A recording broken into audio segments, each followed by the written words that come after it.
It's time for Shawn and Maya in the morning. Quick pitch to Walter, looking for the record, cuts back, he's got it, he's out of it at 25 to the 26-yard line. Walter Payton becomes the National Football League all-time leading rusher. Jordan, open, Chicago with the lead. The Chicago Bulls have won their 6th NBA championship. Chicago has won the Stanley Cup. Palmero over the head of Jenks. Uribe charges, throws, out! And the White Sox have won the World Series. A little bouncer slowly toward Bryant. He will glove it, throw to Rizzo. It's in time. And the Chicago Cubs win the World Series.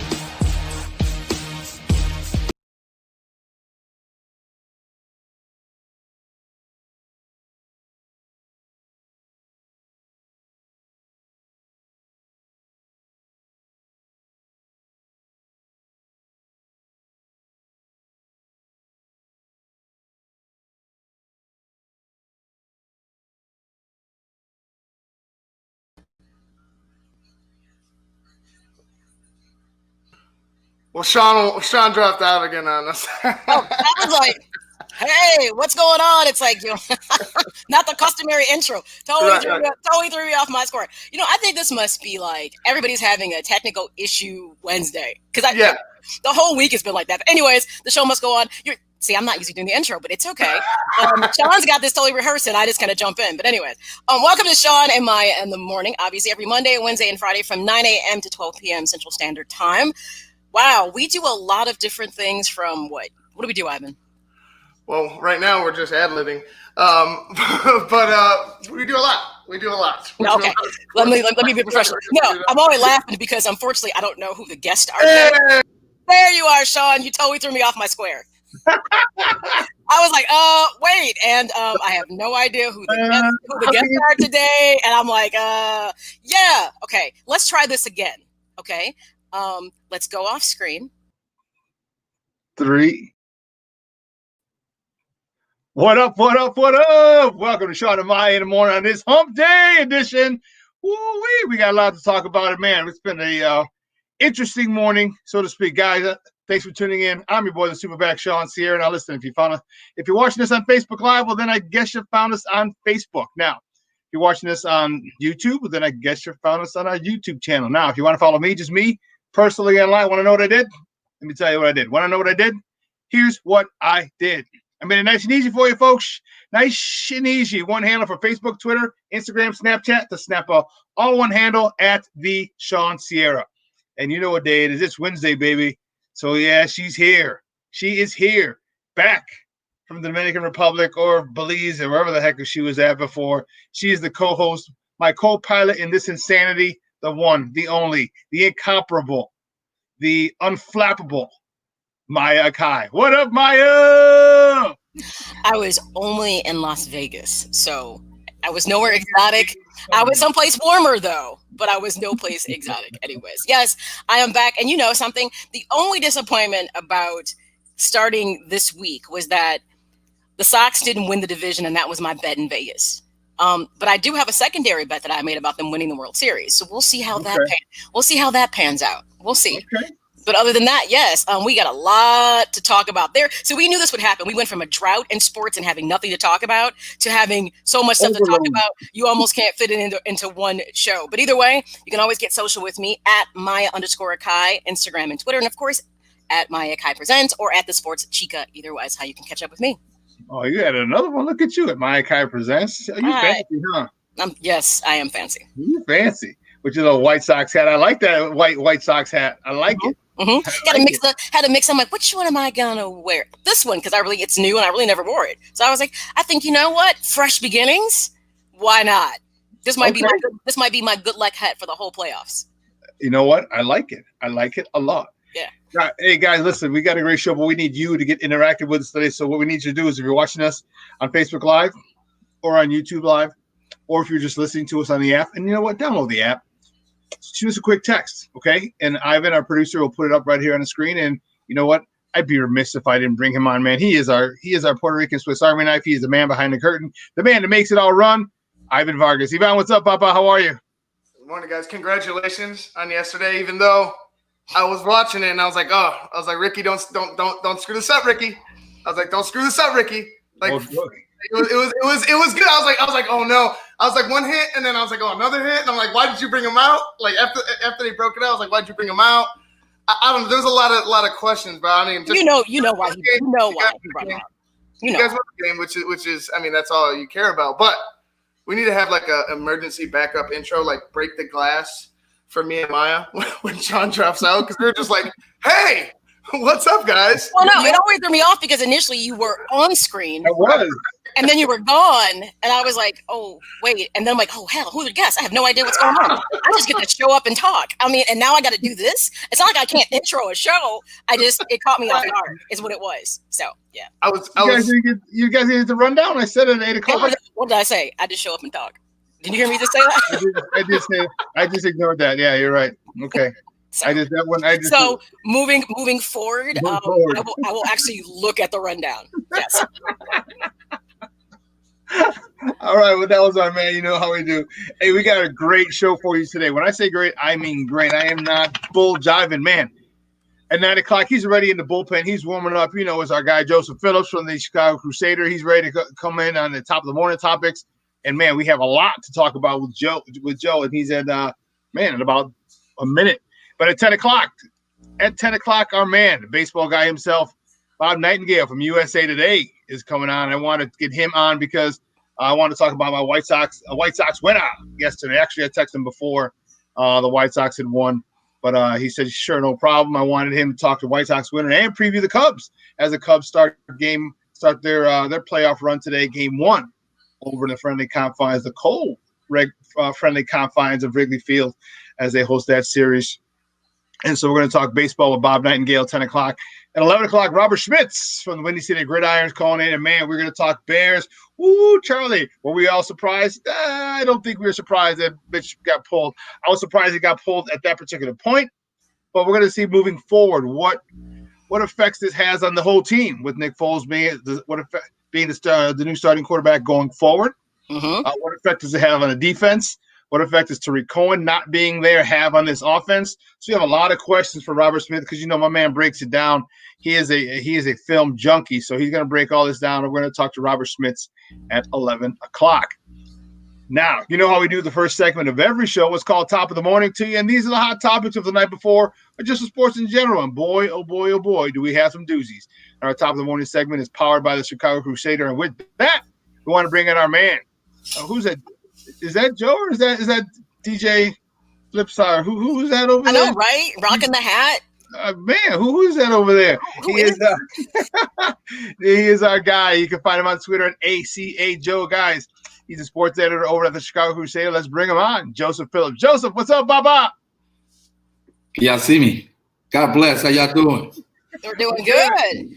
Right, okay. Right. You are fall ready. I'm liking the hat. Thank you. Welcome back, Maya. I haven't seen you in a while. Yeah, it's been a little bit. Yeah, It's been a long time. She should have left. Yeah. Should have left. How was the weekend? How was your weekend? You know what? It was beautiful weather. I got a little sun. I mean, people are like, did you really? I did. If you know me, you know I got sun. It was great. It was just nice to just kind of chill and do nothing. But I did show up. I did show up on Wednesday. I did. Yeah. I did. The struggle was a little real because the timing, they're 2 hours behind us. So, I had to, mentally get myself together to do these things. But it was good. Okay, great. And congrats to your Sox yesterday. Mm-hmm. Thank you very much. We'll take it. We First time prepared you guys very well. We were happy. Oh, Thank you. Oh, look at that. Me and you both are like, oh. That is still one of my favorites. I swear to God, I love that. And you know what? And he showed out yesterday too. We're gonna talk a little bit about that too. So let's get into it. The top of the morning topics. You know how we do. Come on now. It's the first one. First top of the morning topic. The White Sox, the good guys on the South Side yesterday. They showed up big time yesterday as they took their first playoff game in 12 years, beat the Oakland Athletics in the Bay Area, in Oakland, 4-1. They were powered by a phenomenal pitching performance by Lucas Giolito, 7+ innings, 2 hits, 1 run earned, 1 walk, 8 punch outs on 100 pitches. He had a no going through 6. The guy, Timon Estella, one of your former people, Joseph, he did us in. He had a single right back up the middle to start the 7th. Canceled the post-game show. But you know what? He came out and he pitched his tail off in his first playoff game. Shout out to Luke Skywalker, man. I mean, he came out, bro. He was doing his thing yesterday, man. I mean, he shut down the lineup from top to bottom. And as I predicted, I said, you guys do not fear the Oakland A's. No. I already knew. I had a feeling that Tim Anderson was going to have a good game. I had a feeling that Jose Abreu was going to have a good game. And then I saw Engel go deep, and I knew Oakland was in trouble. So congrats to you guys. Keep up the good work, and hopefully, some of that motivation can rub off on us on the north side. I can't imagine why it wouldn't. I mean, it's an advantageous matchup for the Cubs against the Marlins. So if they falter with this, I'd be like, come on, guys. Not that you should not think that anybody isn't competitive, because if you think about how things have just shook out in this postseason, had the Sox not faltered, but in a way, them faltering put them in a good position to be matched up against the A's, to tell you the truth. They win the division, and all of a sudden now they'd be looking at the Astros, which would have kind of had a very climactic feeling to it, considering that World Series win, you know what I mean? So it would have been an interesting feel. They still might see them because the Astros gave the Twins the business, and you didn't think they were going to. So believe it or not, your 7th seed could always be better than you anticipate, even though I don't feel that way with the Marlins. So I can't imagine why the Cubs are going to struggle. But in regards to everything you mentioned, I've always been an Adam Engel fan the entire time. And I am so happy, one, to see him, producing at the plate, because we know his defense is the truth. And actually, I like him fielding. Everything about yesterday worked out good. You got Lori Garcia in there for some things, and by the way, he was like, "Lewis, go sit down. I'm catching the ball." He didn't stand down. Engel looked good. Abreu looked good. I'm gonna give Giolito his props, because me and Shawn talked about this. I'm gonna give him his props because even on the broadcast, which by the way, I don't like national broadcasts. That was horrible. I hated it. I would have rather listened to. I would have rather put the game on mute and listen to someone scratch a chalkboard for the whole freaking time. No. That was horrible. No, I didn't enjoy it that much. Maybe I'll warm up to it, because I'm so used to Jason, and Stoney. So I was just like, ugh. But I will say I'm gonna give Giolito credit, because they're like, he's the ace, and I'm like, I feel about when people say that. I'm like, he's the ace because we don't got nobody else really besides Keuchel. Everybody else is kind of in transition. I need it for Lucas. I told you, if I'm moving you closer to my circle of trust, I need you to show me that you can do this. So if he would have gone out there and had a garbage start, I would have been pissed off. But he performed fantastic. I understand why Renteria put him back out there, because he was looking like he might be able to have another no-hitter. So I understand it, but I'm glad. I'm like, okay, pull him. He maybe left him a little too long, but I understand the reason why he let him go back out. Because he probably asked, like, man, let me go back out. And I get it, but this is the playoffs. We're trying to advance. You don't want to sacrifice this game. But overall, Abreu, Tim Anderson, just Engel, everybody right now, except for maybe Moncada, is hitting on all cylinders. Like, that slump they were having with hitting, seems like we've kind of shuffled past that now, and everybody's producing. My only concern is going to be the pitching. But we have people back, like Rodon, Bummer, whoever the hell Crochet is. Some good stuff. Past everybody. My goodness. It's 100 miles like, an hour. Wherever you found him, he knits everything up for real. So I'm excited, and to be honest, I want them to enter today's game with the idea of closing this out like right now. Like, be aggressive. I want Keuchel to be aggressive. Like, you're the veteran guy. So this is a big moment for him as well. Yeah. What better fashion to put Oakland away on the road? That's going to send a message throughout the American League that the Sox is here, and they're going to be a force to be reckoned with. This is exactly why I predicted them to go to the World Series, because when you actually see their lineup in real life, and you realize as a pitcher you have to face them, and there's a small margin of error to throw that ball down the plate, you're in trouble, buddy. You're in trouble. And I think that young man found out yesterday, hey, this is not a regular lineup that I can just, walk this guy here, then try to strike this guy out here. You got patient guys in that lineup. They're waiting for that right pitch. As you can see yesterday, they made them pay. And then in addition to that, Giolito, shut down performance. He proved that he's the ace of this staff, and he's ready to move on to that next round. I can see that confidence in his eyes. You know what was great about it is I was concerned about Lucas going out there. Just I was concerned. Honestly, I was concerned. I wanted him to do well, and it was far better than I had anticipated. He was locked in. He was focused. And you talk about a guy who was really ready for a moment. Lucas was ready for that moment. He went into bully mode. So that's what he called it. Tim Anderson called it bully mode. Bully mode.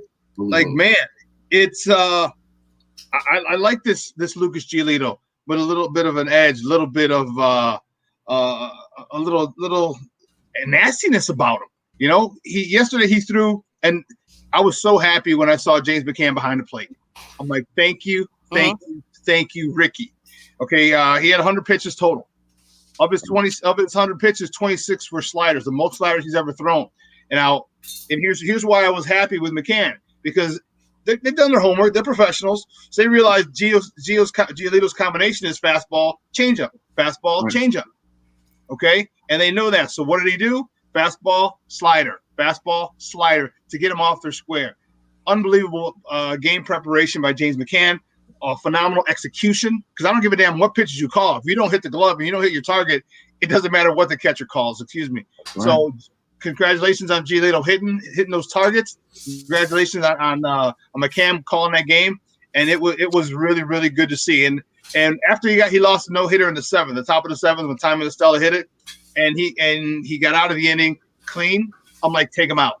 And Ricky brought him back in the eighth. I'm like, nah, don't do that. What you were going for was already destroyed. It was already destroyed. The perfect game was cancel the post game show. All right, let him finish that game on a high note. Right. What a one hitter would have been through seven, but he brought him out to the eighth, and it kind of put him in. So I was a little annoyed with Ricky about that. But again, hats off to him. Hats off to Engel. Maya, you and I have loved Adam Engel since from Jump Street. Just think about it, Maya. A year ago, Joseph, this guy was 2 years ago. He was batting 186. Wow. And this year, because of a couple of bad games at the last 2 games of the year, he only hit 295. Wow. So he was around a 300 hitter. So you talk about going over 100 points in a couple of years, combined with that Gold Glove defense. Right. I love him.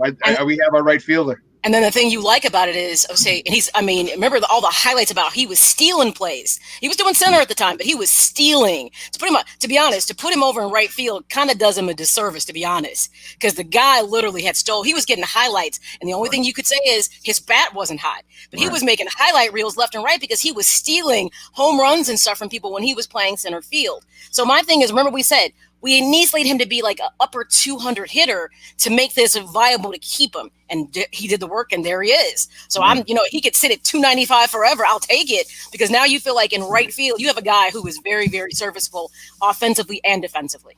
Right. And shout out to Adam Engel, because actually he was one of the guys last week over the weekend, who took us deep.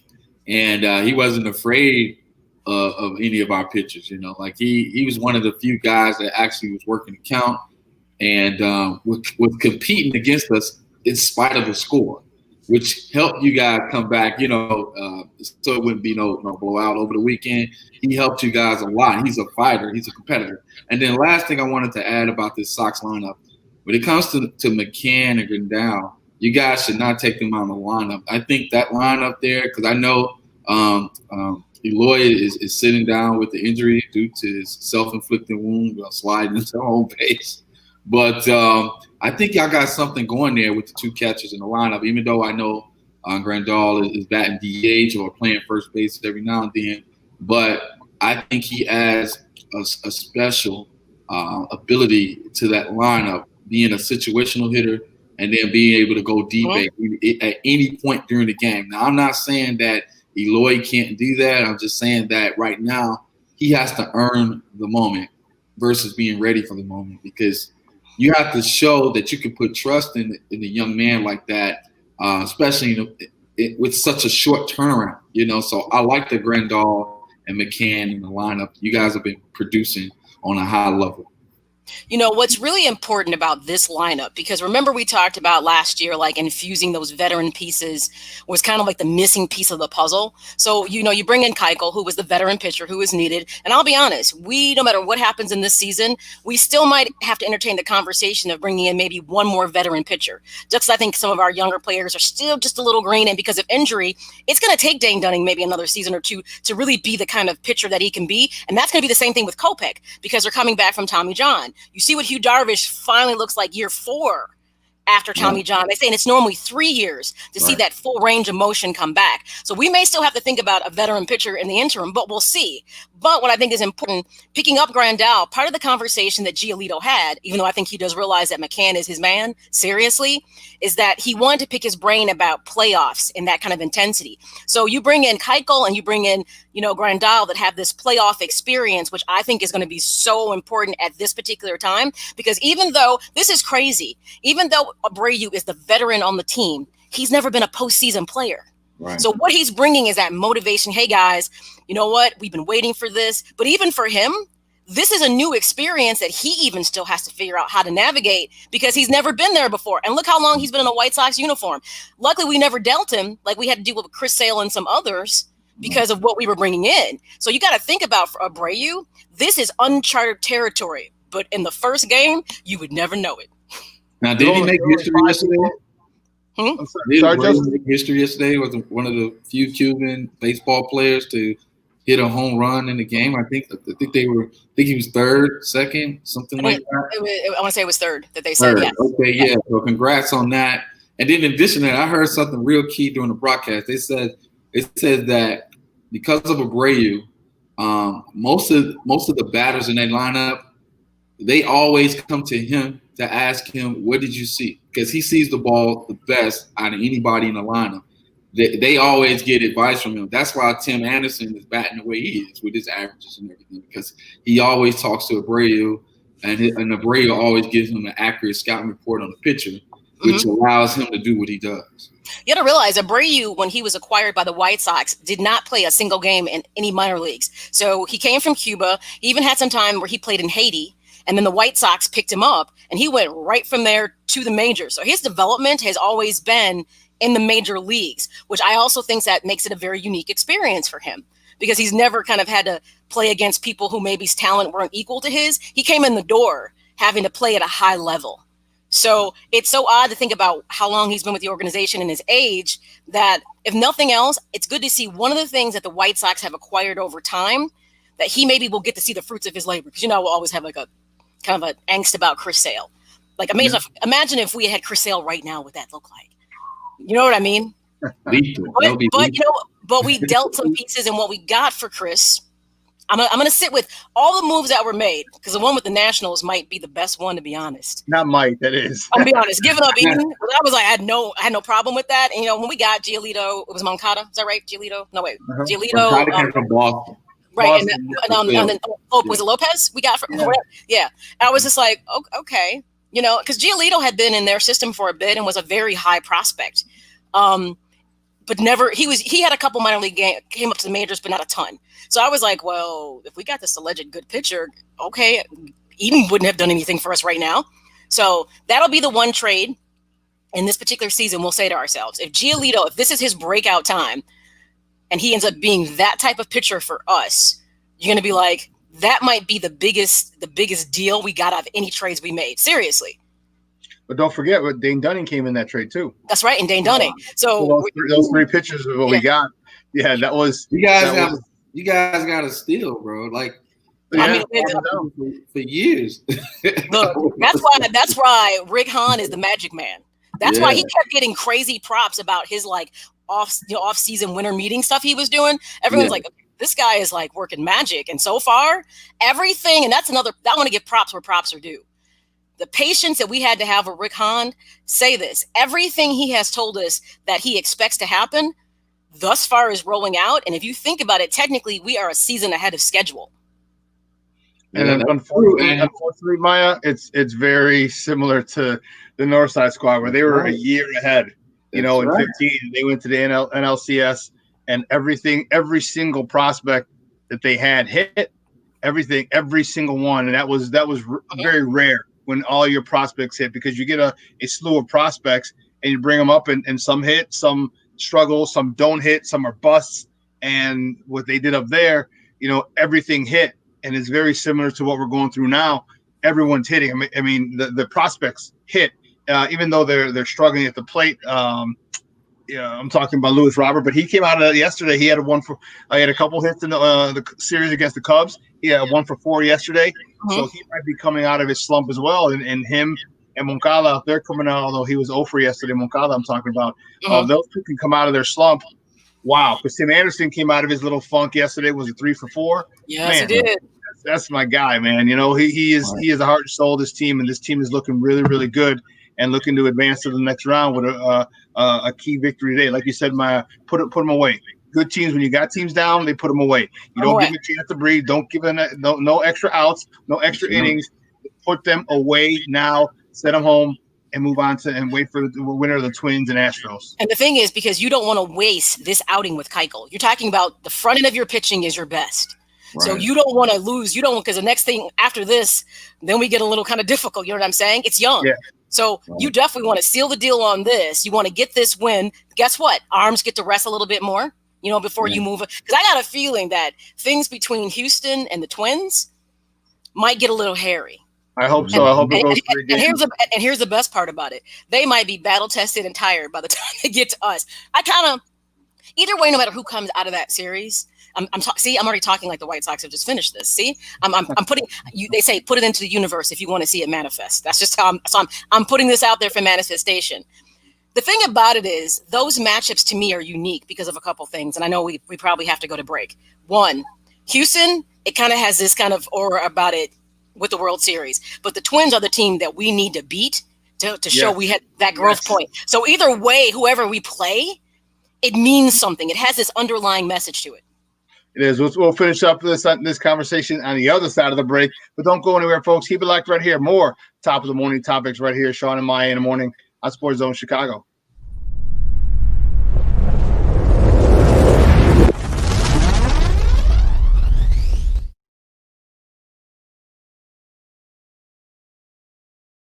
BoomerNaturals.com presents the Sports Flash on 1330 and 95.9 The Zone. And that ball is hit in the air into deep left field. Backing up on that one now is Grossman. He'll turn and watch it. It's gone. WGN with the call. Jose Abreu with the 2-run homer, giving Chicago a 3-0 lead over Oakland in Game 1 of the American League Wild Card Series. Chicago wins it 4-1. They're up 1-0. Game 2 is today, 2:10 Central first pitch. The Cubs set to take on the Marlins in Game 1 today. First baseman Anthony Rizzo on Good Morning America Tuesday. This definitely has been a short season, but it's felt like very long. So I think it'll be very unique, and the adversity every team has had to go through this year individually will make this championship feel so much sweeter at the end. First pitch just after 1 o'clock. Boomer Naturals, your source for 3-layer protective face masks. Breathable protection for adults and kids. Save 20% with promo code SPORTS at BoomerNaturals.com. Chuck Sanders, that's the Sports Flash, 1330 95.9 The Zone. Hi, this is Jay Farner, CEO of Rocket Mortgage. Making the right financial decisions has never been more important. We can help guide you to those right decisions now when they matter most. Mortgage rates are near historic lows, so when you call 833-8-ROCKET or visit us at rocketmortgage.com to start your refinance, you'll be well on your way to saving money every month. The rate today on our 30-year fixed-rate mortgage is 3.375%, APR 3.59%. Right now could be a great time for you to take some positive financial steps forward with a cash-out refinance from Rocket Mortgage, which could give you the boost that you're looking for. In addition, we may be able to help you refinance with little or no out-of-pocket costs. At Rocket Mortgage, we're committed to every client, every time, no exceptions, no excuses, giving you the best mortgage experience. Call us today at 833-8-ROCKET or go to rocketmortgage.com to learn more. Rates subject to change. Pay 1.875% fee to receive this discounted rate. Call for cost information and conditions. Equal housing lender. Licensed in all 50 states. NMLS number 3030.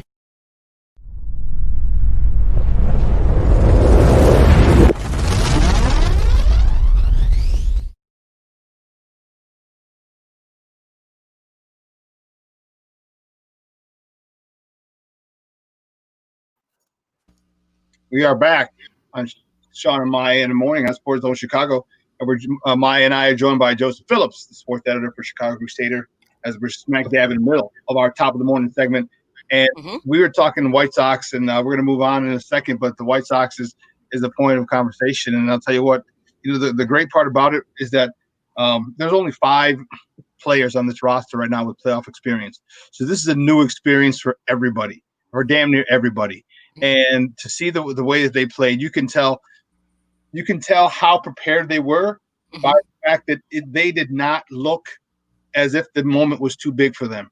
Adam Engel, a guy who's been struggling, a guy who's fighting to play in the field.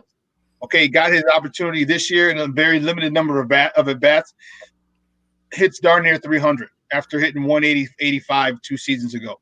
He comes up in the playoffs because the guy that who was playing right field was hitting abysmal. So they said, hey, we'll give you a shot. What does he do? He gets us on the board first with a home run. Jose Abreu, a guy who's been here for 7 years, who hasn't sniffed the postseason. He comes out. What does he do? He just does what Jose does and just takes him deep. This is why I really like this team moving forward.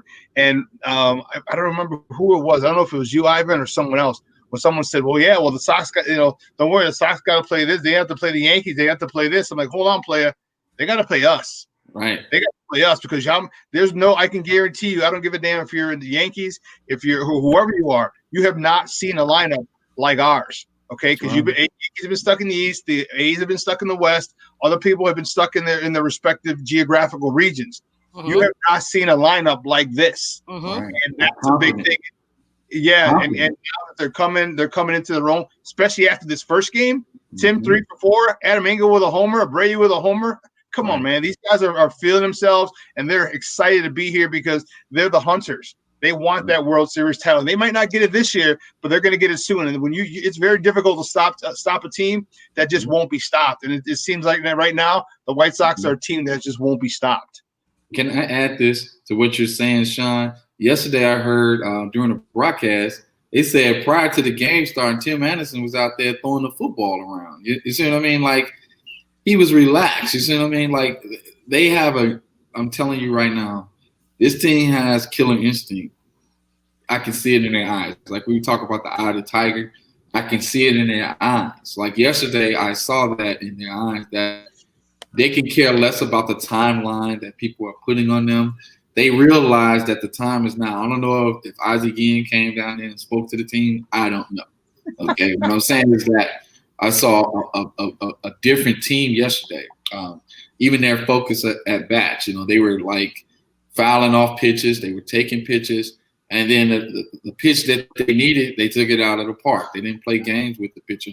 And I can see the Oakland A's starter. He was so frustrated. And he's one of the top starters in the league, So if you can do that to a guy like that, just imagine what you can do to a number 2 or number 3 star. You see what I mean? So today, I expect the White Sox to sweep. They probably get a few days of rest to get back at it. But I think they're going to be the first ones to finish their first round opponents off today.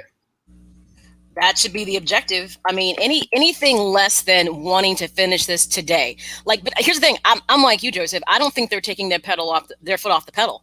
I think they realize, okay, we could have won the division and not have to go through the wild card, but it just didn't shake out that way. So be it. It doesn't matter. So you know what? Let's just go in. And you're right, to be able to get to the A starter, you're right, who came very highly touted as being their best, this and that. Okay, so when you put your best and your best on the mound, Giolito, he did what he was supposed to do. You know what I'm saying? He did what he was supposed to do. So again, all these things, I'm just hoping what we're seeing is a shift. So. Because Keiko had looked a little kind of like after his injury, like he was still struggling a bit. So I'm hoping that he comes out and pitches at that high level. And then you want that to rub off on Dylan Cease and so on and so forth. You know what I'm saying? I want everybody to be like, well, I want to be as good as that. I want to be as good as that. You know what I mean? Like I want that competition to fuel them. I want their competition to be within more so than outside. You know what I mean? Yeah. Oh, you did it. Well, watch me work. Watch me work. You know what I mean? Because when you're competing that way, opposed to who's across from you, that means you're competing against people. Their lineup. That's one thing the national media said. He's like, they are not to be messed with. He's like, you know what? They see the ball well. He's like, yes, right now you're seeing the long ball in action. He's like, but they can play small ball. He goes, and not to mention, they get speed on the pads. Angle, you get a lineup like that going, Abreu and Encarnacion would be the two slowest dudes, and maybe Mazzaro too, would be the slowest people. But you know what's funny is they pick it up because they realize we don't want to leave anything on the table.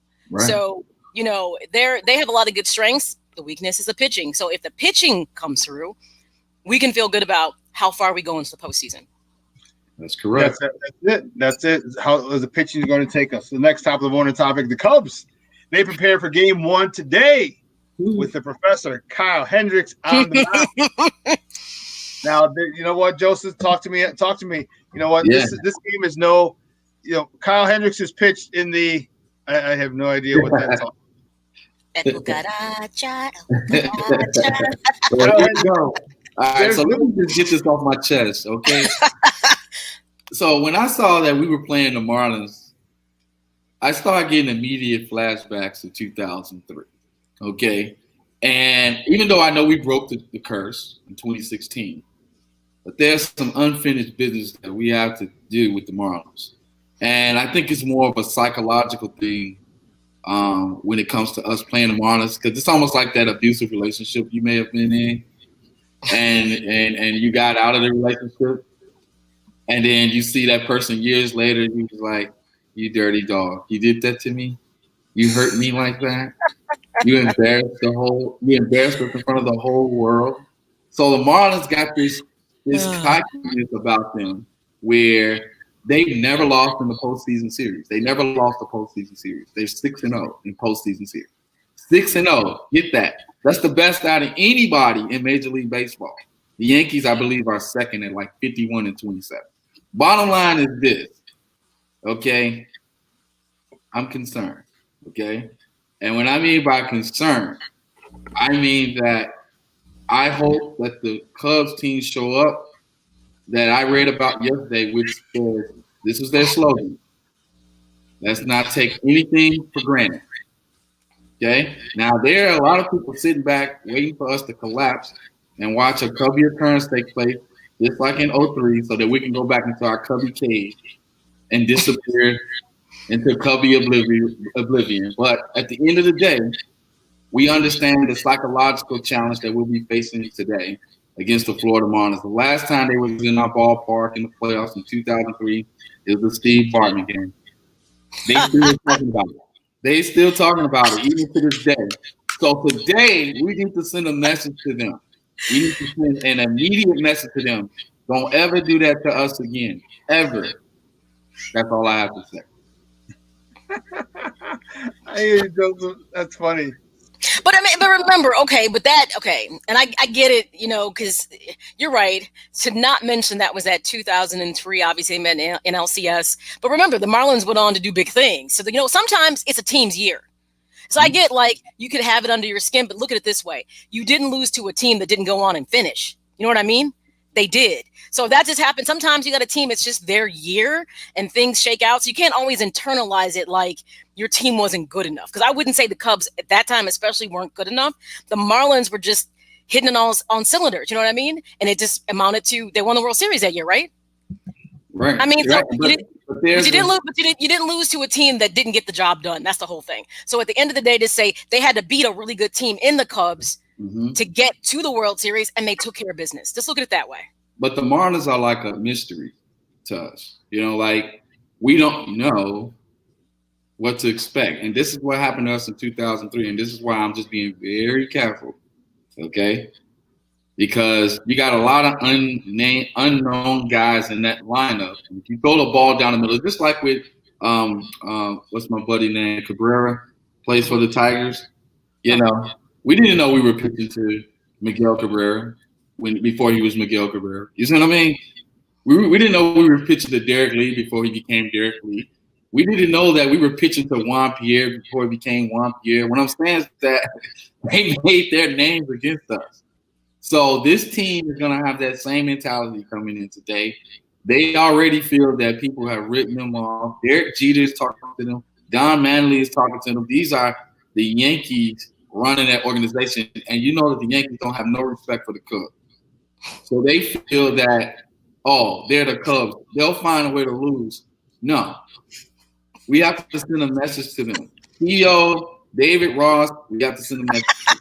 Nothing else. I don't want to talk about it. You okay, Joe? Because you seem very angry about it. Because I don't like Yeah, like he did. I mean, but you know what? This is therapeutic. The last time the Yankees played the Cubs and had no respect for him. Joe. Well, you know, okay. Joe, that was 17 years ago. But you know, okay, but I'm gonna tell you something. That was 17 years ago. You know what? You know what's interesting, Joe? I'm gonna say something. So the way the Yankees see the baseball world, let's be honest, they are the golden child. They are the most decorated baseball team in the MLB. So they do feel that they are the cat's meow. Here's the thing. The Cubs have the reputation of being golden children, but they don't have the hardware to back it up. So you're right. Would the Yankees look down their nose at them? Absolutely. Because no one, of course, we got to look at how they look down their nose at everybody. But especially, I mean, don't get me wrong. That's a World Series that people would like kind of love to kind of see, so to speak. Major League Baseball would love because of the historic. But what's interesting is, and they said this last night in the broadcast, and people always forget this. He goes, the A's and the White Sox are actually original franchises, 1901. We're not green and we're not new, but for some reason, people always think of the White Sox as not being such a historical franchise. Because here's the thing. We don't have the hardware to support it like the Yankees. But if you look at where the Yankees get their wins, it's not like everything in the modern era. You know what I'm saying? So I respect them. I respect them for who they are, but I think they look their nose down at everybody because they get that love. It's the Yankees. People wear Yankees gear that aren't even Yankees fans. I think the Yankees are like approaching their second longest stint without a World Series appearance. Mm-hmm. Like it's looking like it might overcome if they don't go ahead and reach the World Series this year. But I think you're absolutely right. Who wouldn't want to see the Yankees and the Cubs? But I also think you're correct on the Sox. The Sox have a lot of history that nobody talks about that doesn't get publicized because exactly what you're saying, the hardware. So I mean, it's unfair to teams, but you got to win. Like put the hardware in the shelves, and you'll get the recognition you deserve because nobody remembers number 2. Okay, right. but also remember this as well. The Yankees in regards to historic players. So it isn't just the Yankees franchise. You're talking about Babe Ruth. People always kind of connect to what I'm saying. So yeah. A line example would be, it's not like Chicago Bulls have ever been this historic franchise. Mm-hmm. But when you put Chicago Bulls winning all those titles with the man called Michael Jordan, who is the GOAT, forever in history, the Bulls will be looked at as being a franchise that will be at least respected because of that dynasty. Yes. And that's kind of the Yankees. It's Babe Ruth. And don't get me wrong. They've had a lot that's come after that.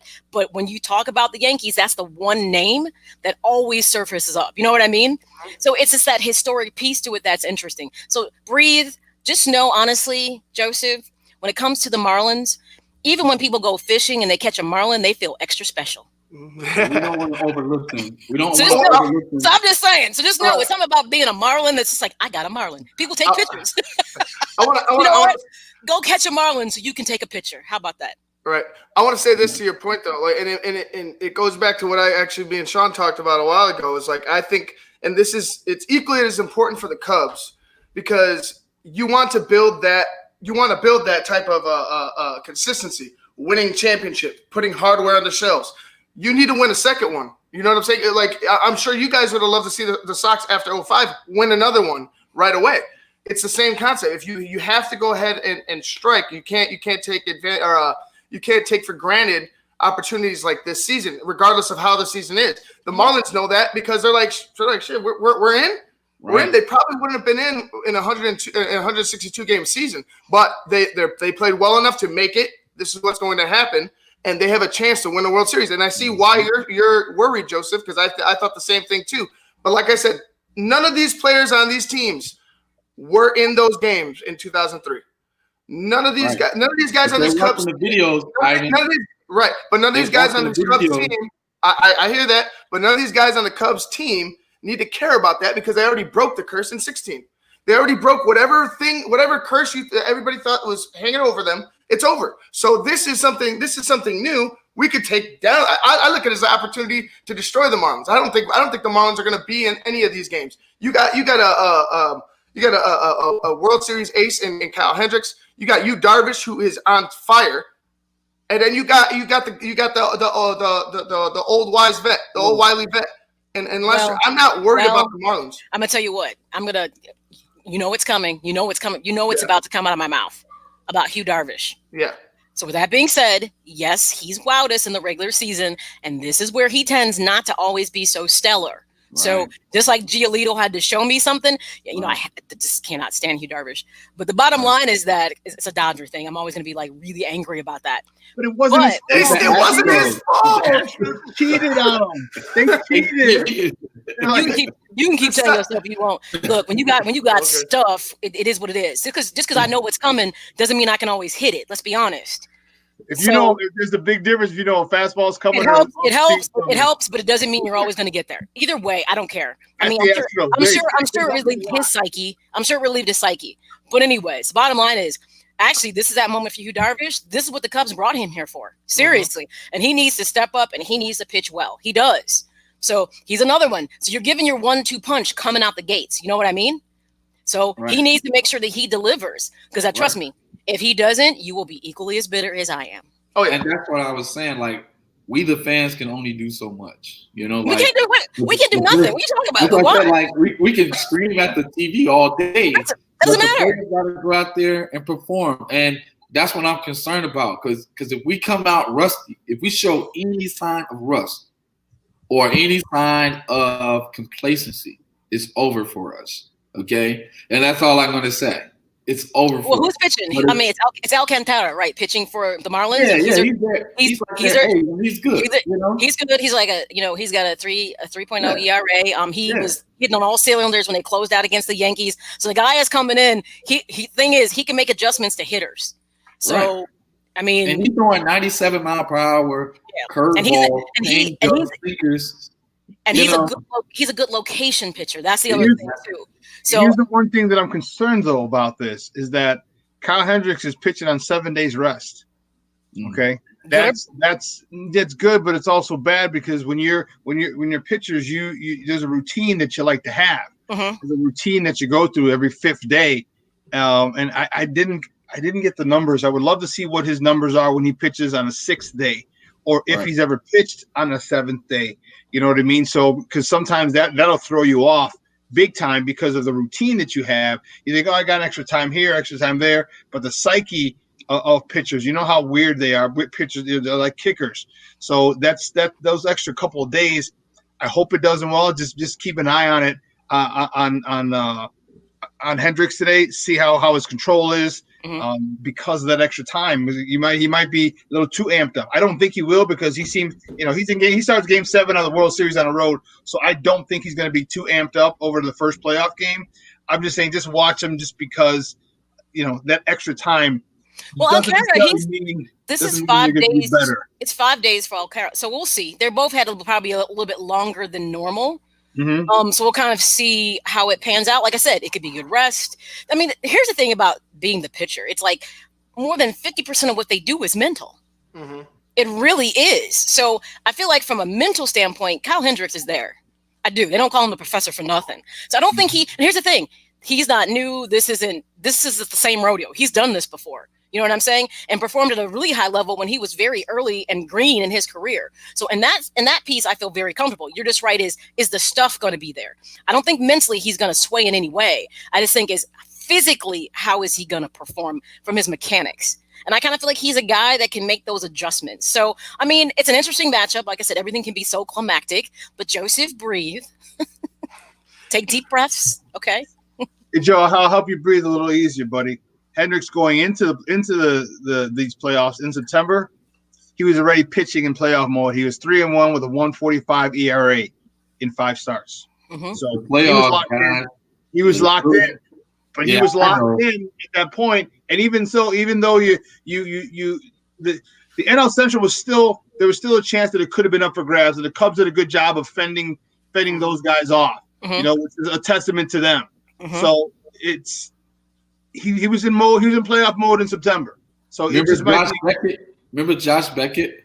I remember Josh Beckett for the Marlins.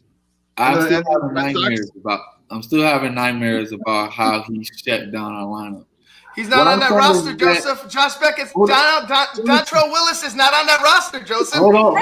Pudge is not on that roster. Ozzie isn't the third base coach. We don't know. This is a different team. It's a different team. We don't know. That's the unknown. We don't know who's on I got you. I hear you. Let me ask you guys this question as Cub fans. Because Sox fans have had like a Renteria angst like since he's been there.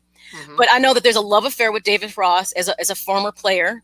I think he has done relatively well managing, because he's managing not a green team. So it made his job a little easier.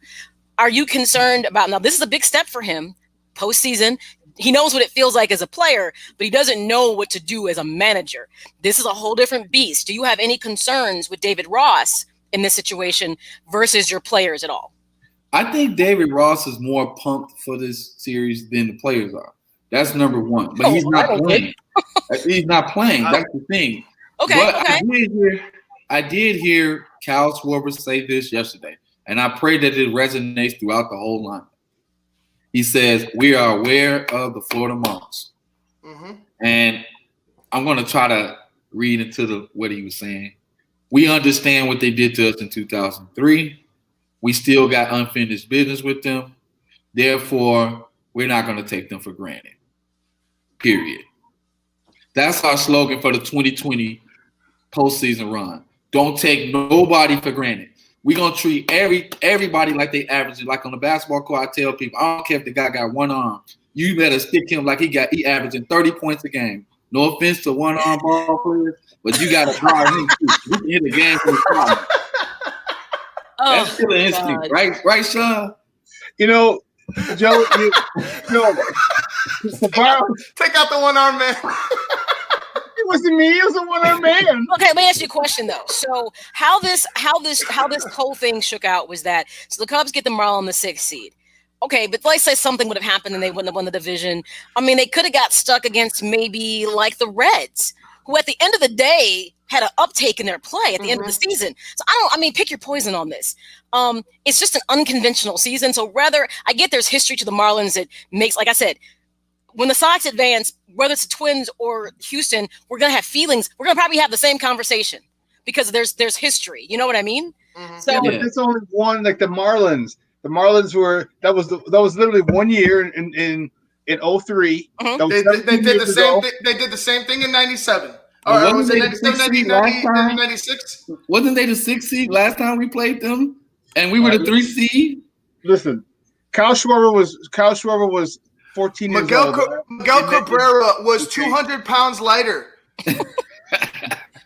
It's a new day. It's a new day. Here's the thing. Exactly. They're not worried about 93. They're not worried about 98. They're not worried about that. Why? It has nothing to do with it. First of all, they're not your division foes like the Sox and the Twins. The Twins they're a pain in our arse all the time because they're in our division. We play them umpteen times. You only play them once a year. The Marlins in a regular season. You didn't play them at all this year, but you play them once home, once away during the regular season on a normal year. So there's not that much bad blood.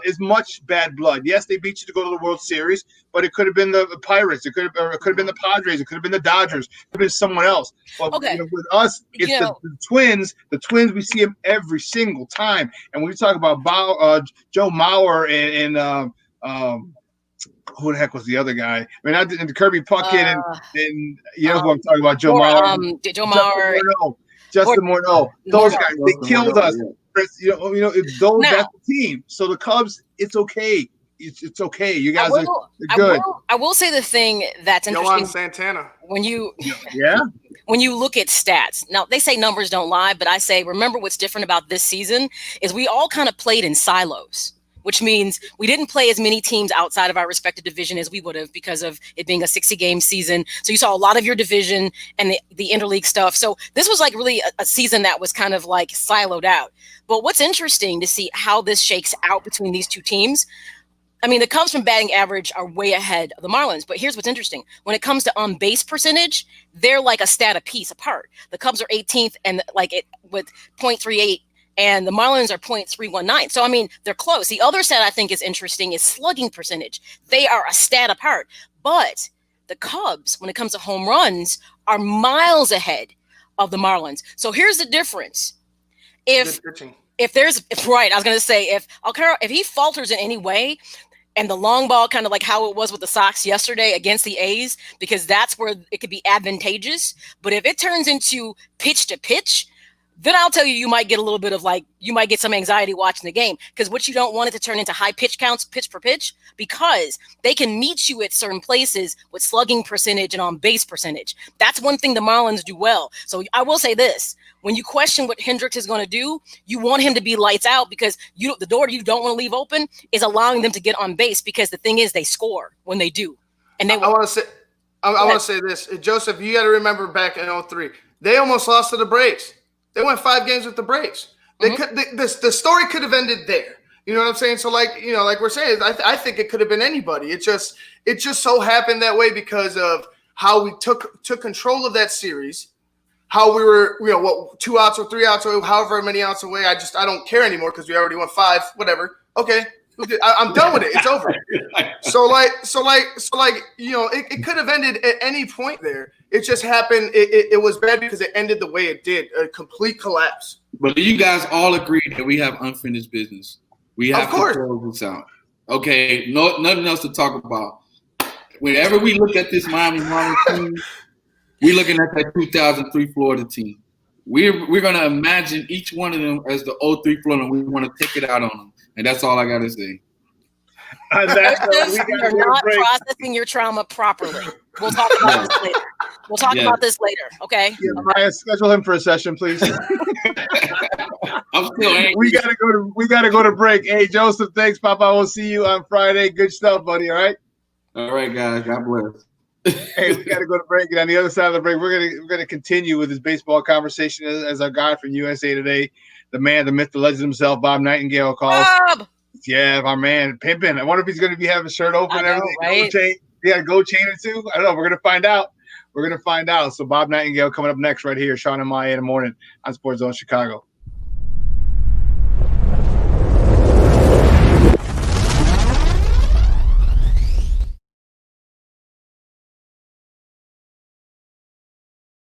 BoomerNaturals.com presents the Sports Flash on 1330 and 95.9 The Zone.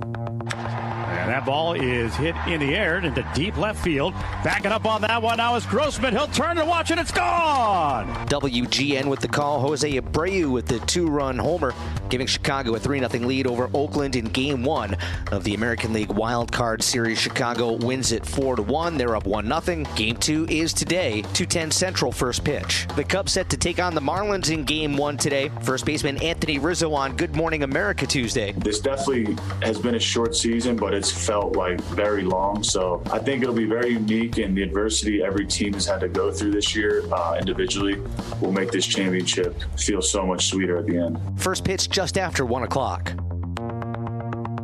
Boomer Naturals, your source for 3-layer protective face masks. Breathable protection for adults and kids. Save 20% with promo code SPORTS at BoomerNaturals.com. Chuck Sanders, that's the Sports Flash, 1330 95.9 The Zone. Hi, this is Jay Farner, CEO of Rocket Mortgage. Making the right financial decisions has never been more important. We can help guide you to those right decisions now when they matter most. Mortgage rates are near historic lows, so when you call 8338-ROCKET or visit us at rocketmortgage.com to start your refinance, you'll be well on your way to saving money every month. The rate today on our 30-year fixed-rate mortgage is 3.375%, APR 3.59%. Right now could be a great time for you to take some positive financial steps forward with a cash-out refinance from Rocket Mortgage, which could give you the boost that you're looking for. In addition, we may be able to help you refinance with little or no out-of-pocket costs. At Rocket Mortgage, we're committed to every client, every time, no exceptions, no excuses, giving you the best mortgage experience. Call us today at 8338-ROCKET or go to rocketmortgage.com to learn more. Rates subject to change. Pay 1.875% fee to receive this discounted rate. Call for cost information and conditions. Equal housing lender. Licensed in all 50 states. NMLS number 3030.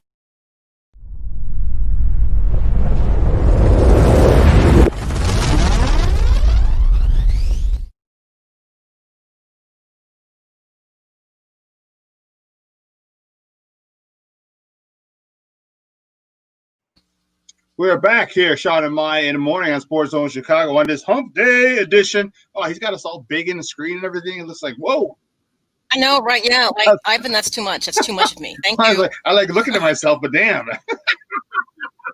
Not really, not like that. Like, dude, no. Can I just tell you that's something that's funny? So in Vegas, like all the hotels have those like mirrors. Hollywood mirrors. I was like, when I get home, I'm buying one of these for my bathroom because I was like, I was like enamored looking at myself because it's crazy. I'm not trying to be funny. It lights you entirely different. I was like, I thought you meant because it makes you look thinner and taller, elongates. No, it does. It makes you look thinner. Your skin like glows. Your eyes sparkle. I was like, what the hell? I was like, I'm buying this back home. I sure the hell don't. I was like, I'm buying one of these when I get home. Your eyes sparkle? No, your eyes sparkle. I was like, oh wow. I almost took a picture, but I thought, you know what, I'm not gonna do it. You're insane. That's hilarious. Well, you know who else sparkles is our guy Lucas Giolito, and we're going to talk to our next guest about that sparkling performance that Lucas Giolito had. Guys, he's USA Today's MLB columnist. He's Intercom Sports Insider, the Baseball Writers Association of America, Arizona chapter chairman. Man, he is the man. And you find him on Twitter at @BNightengale. Guys, let's welcome back our good friend Bob Nightengale. Bob, what's up, buddy? How are you? Doing well. Thank you. Oh, look at you. You look all sparkly and happy. Because you know what? This must be good baseball to you. You must be enjoying every moment, not just the regular season, but this postseason has to have you ecstatic at this point. Yeah, it's my favorite time of year. Postseason and spring training, my two favorites. And I'm in San Diego now. So if the White Sox advance, I should see them sometime either in LA or San Diego. So let's get to it. My guy. I don't. Maya's still warming up. He's still warming up to him. But my guy Lucas Giolito yesterday with one heck of a performance. 7+. Gave 2 hits. Actually had a perfect game going into the 7th. Talk to me about his maturation from a couple of years ago when he was literally one of the worst pitchers in baseball, if not the worst, to Cy Young consideration last year, to no-hitter this year, to a perfect game into the through 6 innings in his first postseason appearance. Yeah, I mean, he had the reputation in Washington of being too soft. That's why they got rid of him. They saw the talent, but they never thought or envisioned that he'd become the pitcher that he is. And I think a lot of it was just confidence, kind of a wake-up call, and you see how it's come about. I mean, for him to do that in the first postseason start of his career, flirting with a perfect game, really, sets the tone for the White Sox and almost, douses all the bad stuff that happened to them, at the end of the season, where they should have been had a home game, a couple of home games at the Cell. So, now they're finally feeling good about themselves again. One of the guys also that really stepped up was, and I was so happy for, was Jose Abreu. Jose Abreu's been there for 100 losses, and this guy has been nothing but Mr. Consistent. Without injury, he's guaranteed 25, 27 homers and 100 ribbies, guaranteed. And for him to finally, on his first go around, his first chance at a postseason game, he comes out and knocks a 2-run homer. He just looks smooth. Talk about him and how. And your thoughts on him, and did he kind of solidify the MVP? And I know it's only regular season. Sometimes, especially initially, if you're in the postseason and you go to work, it could those results could creep into the major league, the regular season MVP. Well, the votes are in, so it's too late. Darn it. Okay. Yeah. So you had to have those votes in before the first playoff game. I had National League MVP vote. But I would have voted for Abreu just for what he means in the clubhouse and the consistency. But Ramirez just came on so much at the end, and the White Sox had that bad stretch at the end. I'm afraid, that Ramirez is going to win over Abreu. I think Abreu will finish second. So I would have voted for him, but I didn't have a chance. We just had I'm super excited about the Sox. I mean, I feel like you put Keuchel on the mound today, playoff experience. If the bats stay hot, not that I said you put into the universe, it happened. So I feel like we should be able to close out the series against the A's. I'm not writing them off, but I feel like that should be possible. You know what? You never want to say too much. I'm just trying to put it out there. What's your thought about this pitching matchup in this second game? Do you feel like it's advantage White Sox, or you're like, no, it's the postseason. It is what it is? No, I love Keuchel in this game. I mean, Keuchel's built for these moments. I mean, he means so much to that team. I could see him finishing top 5 for Cy Young for sure. And just, it's so rare when a pitcher's a clubhouse leader, and he's won with the Abreu. So, tell you the truth, I wouldn't rather have anybody in the mound on the White Sox than Keuchel. I really like him that much. Guys, we're joined by Bob Nightengale from USA Today, talking a little Major League Baseball right here. Some postseason action on Shawn and Maya in the morning on SportsZone Chicago. One of the guys that I was really concerned about was Tim Anderson. Tim Anderson kind of went in the slump. He lost the batting title at the end of the year. He just went 0 for just a poor last couple of games. He came out with a bang. Was it 3 for 5 yesterday or 3 for 4? Talk to me about him. And again, his first postseason experience. Yeah, I mean, he kind of said, chastise the A's for starting a lefty, saying, you guys, you do your scouting reports, you realize what we do against lefties, and and came out and backed it up. So kind of wiped away, a poor finish, and he was up for the MVP as well until he struggled at the end, and of course, DJ LeMahieu ran away with the batting title. But no, I think yesterday's a huge confidence builder, and they should have all the confidence in the world, going into today. Let's talk about, I'm looking at what's on the side that the Sox potentially could fade if they advance past the A's. Talk to me a bit about the Twins and the Astros series, because initially early in that game, it seemed like the Twins had the momentum, and the team that, I'm going to be honest, if there's a team that everybody wants to hate right now in the playoffs, it is the Astros. Absolutely, it's the Astros. But how is that in matchups? How do you kind of see that shaking out? Yeah, it'd be so funny to see the Astros back at Dodger Stadium when can't boo them. I found the White Sox had to right up face the Astros. I just think it's a weaker team. The Twins, and you two know, they give the White Sox all kinds of trouble, through the years historically, and they have a hard time beating the Twins. So I'd like to take their chances against the Astros. Outside, Zach Greinke, they don't have that one established starter. They came into playoffs 2 games under 500, one of the first losing teams ever to qualify. I think the Astros would be an easier team, despite having all the postseason experience and a lot of veterans.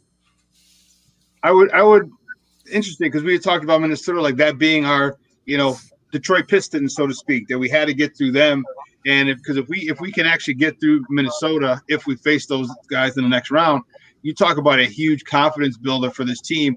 Even if we don't win the World Series, did you predict us to win the World Series? I thought he did earlier this year. That right? You did. Oh, that was me. I thought you co-signed. Okay, but even if they do meet again, it's a you talk about getting the monkey off your back.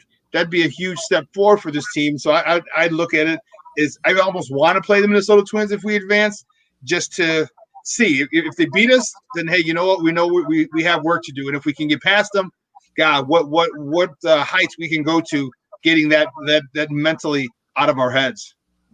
Yeah, at least they beat them up at the end of the regular season. They won 3 of the 4 games there, and it looked like they swept them. The last one, they swept them. Yeah, run away and win the division. They had the best record in the American League just 2 weeks ago. So yeah, from that standpoint, I just think the Twins though are deeper and stronger. The one thing to consider too is if it is a Twins, all of a sudden the Twins have confidence. They've lost 17 consecutive postseason games. That's almost impossible to do. It's the longest drought in North American sports history. Right. If they advance, that means obviously that streak is over. You hate to give the Twins that kind of confidence. Also, they'd probably have Josh Donaldson back in the lineup. Yeah, that's true. That's true. I saw that stat the other day. Let's go to the north side because the Cubs are starting their playoff series today with the professor, Kyle Hendricks, on the mound. This guy looks, we talked about it right before you came on. I'm a little concerned why, even despite the fact that he was in playoff mode before in September, 3-1 with a 1.45 ERA in his 5 starts, he's got 7 days off, 7 days since he last pitched. And sometimes for pitchers that can adversely affect you, too much rest. Your thoughts on Kyle Hendricks, the Bulldog, going today for the Cubs? I think he's a perfect guy. Darvish has had postseason troubles. So, but Hendricks, he should pitch lights out against the Marlins. The Marlins are just lucky to be there. if you could pick any team to face in the first round opponent, Miami would be there. It's just a great season for them no matter what.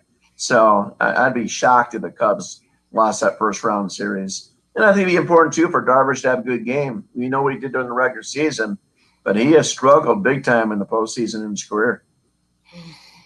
That's what Maya says, because Maya's her side team is the Dodgers, and when he didn't do very well in the World Series, she still doesn't forgive him for that. Yeah, I just have. I remember before Game 7 of that World Series, at Dodger Stadium, and Houston was so confident, like, hey, we're going to beat this guy. He's going to fall apart. And sure enough. And I will not allow they were cheating. I'm like, okay, but still. I'm like, I guess if that's the excuse we're going to give, so be it. But I said this would be the time for him to show that he's, made that transition to being a better postseason player. This is 4th year out of Tommy John for him. So I just kind of feel like he pitched well coming out of the regular season. So I can't imagine why Hendricks, even though talk a bit about Alcara for the Marlins, because obviously they're putting their best pitcher on the mound. How do you feel he's going to match up with Cub hitters? He's a good pitcher. The guy that's most talented is a Sixto Sanchez, but he crumbled down the stretch. They're 2 terrible starts. He's got the best stuff. So Alcantara will be right there. I mean, he'll be fine.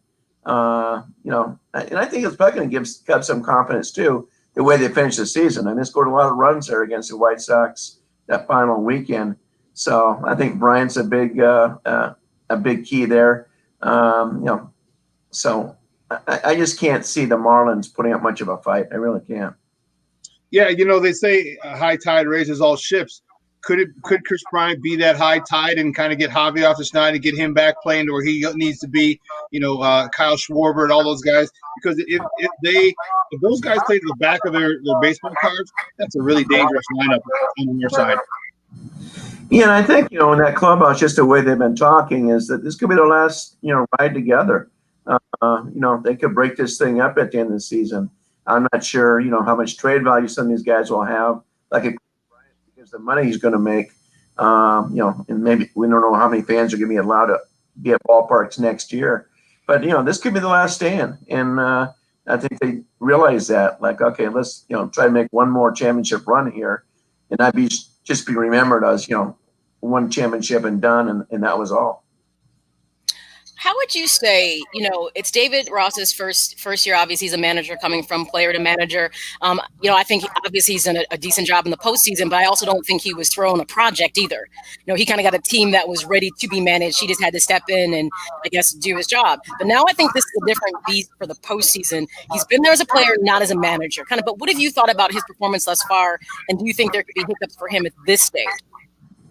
Yeah, it seems like a very solid performance. It's hard to tell without talking to players in that clubhouse. It's easier for the players to, commend someone on a Zoom call rather than talking to someone privately. But everything seems to be fine. And, postseason will be different. One thing, too, now with managers, there's so much involvement from the front office. Like, they're very involved in making out the lineup. They're going over pitching moves before the game even starts. So he's a manager, but there's a whole lot of help from the people upstairs. What was the conversation about a manager really only equates to 1 or 2 wins? Like their value to the game itself is maybe only 1 or 2 wins, which I always think is interesting because I don't feel that way about Renteria. I think I'd give him more losses than wins, but that's another story. I'm still. Yeah. I think managers are more important than that. My big thing is if players play hard for a manager. That's why I think like Dusty Baker's a Hall of Fame manager. Those guys play hard for him. Sometimes they don't have the most talent, but they get the most out of them. I think that's a big thing. Terry Francona in Cleveland does the same thing. So I think that's the most important thing rather than just pure strategy. And, it'd be nice for Rick Renteria to win this first series too, just because everybody was so upset with the pitching moves in the Cleveland series, costing those close games. I don't know if that was all his moves or not, but this would help people forget that in a hurry. Yeah, I'll tell you guys, we're joined by Bob Nightengale from USA Today, talking a little Major League Baseball playoff action on Shawn and Maya in the morning on SportsZone Chicago. This is obviously an exciting time tonight. Everything is happening. All the big, were there 8 games today? And I'll be tuned in on a lot of them. But more importantly, I want to see the Cubs and how they do because I'm sure my White Sox are going to be advancing. I don't want to jinx it. You know, they got Keuchel on the mound, but I want to see this Cub team. And talk to me about, in particular, Anthony Rizzo. And I don't know why I've been having him on my mind going into the postseason. I know he's like the heart and soul of the backbone of that team. I think Javi might have been the heart and soul, but I think Anthony Rizzo is the backbone of this team. Can he come out and really start playing like the Anthony Rizzo that the Cub fans have seen for the last 4 or 5 years? I would think so. He doesn't seem bothered by pressure or anything like that. You know, when you look at all those players on the Cubs, guys who've been for a long time, he's probably the most steady guy. You know, he's just a consistent performer. I mean, a guy like Javi Baez, you don't know if he's going to hit 3 home runs or strike out 4 times. You know, just Bryant is very straight. But yeah, I think Rizzo's that guy that just keeps them even keeled and everything else. Even if they happen on the ball game today, I don't think there'd be any panic at all. You know, for the White Sox, I think it's a big game for them, just because, you know, after today, you know, no one knows who's going to start Game 3. You're going to mix and match. The momentum would shift to Oakland for sure if there's a Game 3 tomorrow. Let me ask you this. So I am a huge Dane Dunning fan. Loved him at Florida. I kept telling everybody, this kid, he's got stuff, and it's not necessarily about velocity. It's about his location. Generally, it was good. So when that wavers, it's a concern. So towards his initial starts were good. Then we kind of started to see some location issues, but obviously this is the first year out of Tommy John with like really no spring training, kind of jumping right into it. But what have you thought about his performance? I think his resolve on the mound is not like a guy who's not been there before. But give me your thoughts about Dane Dunning, what you've seen him thus far. Yeah, seems very, very steady guy. He doesn't seem an emotional guy at all. I agree, very mature with his age. I mean, he could have easily been in that Cleveland trade for Clevenger. His name was being discussed big time there.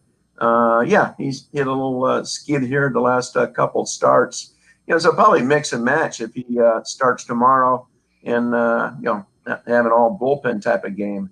But I like him. I think he does have a bright future for sure. So let me ask you this.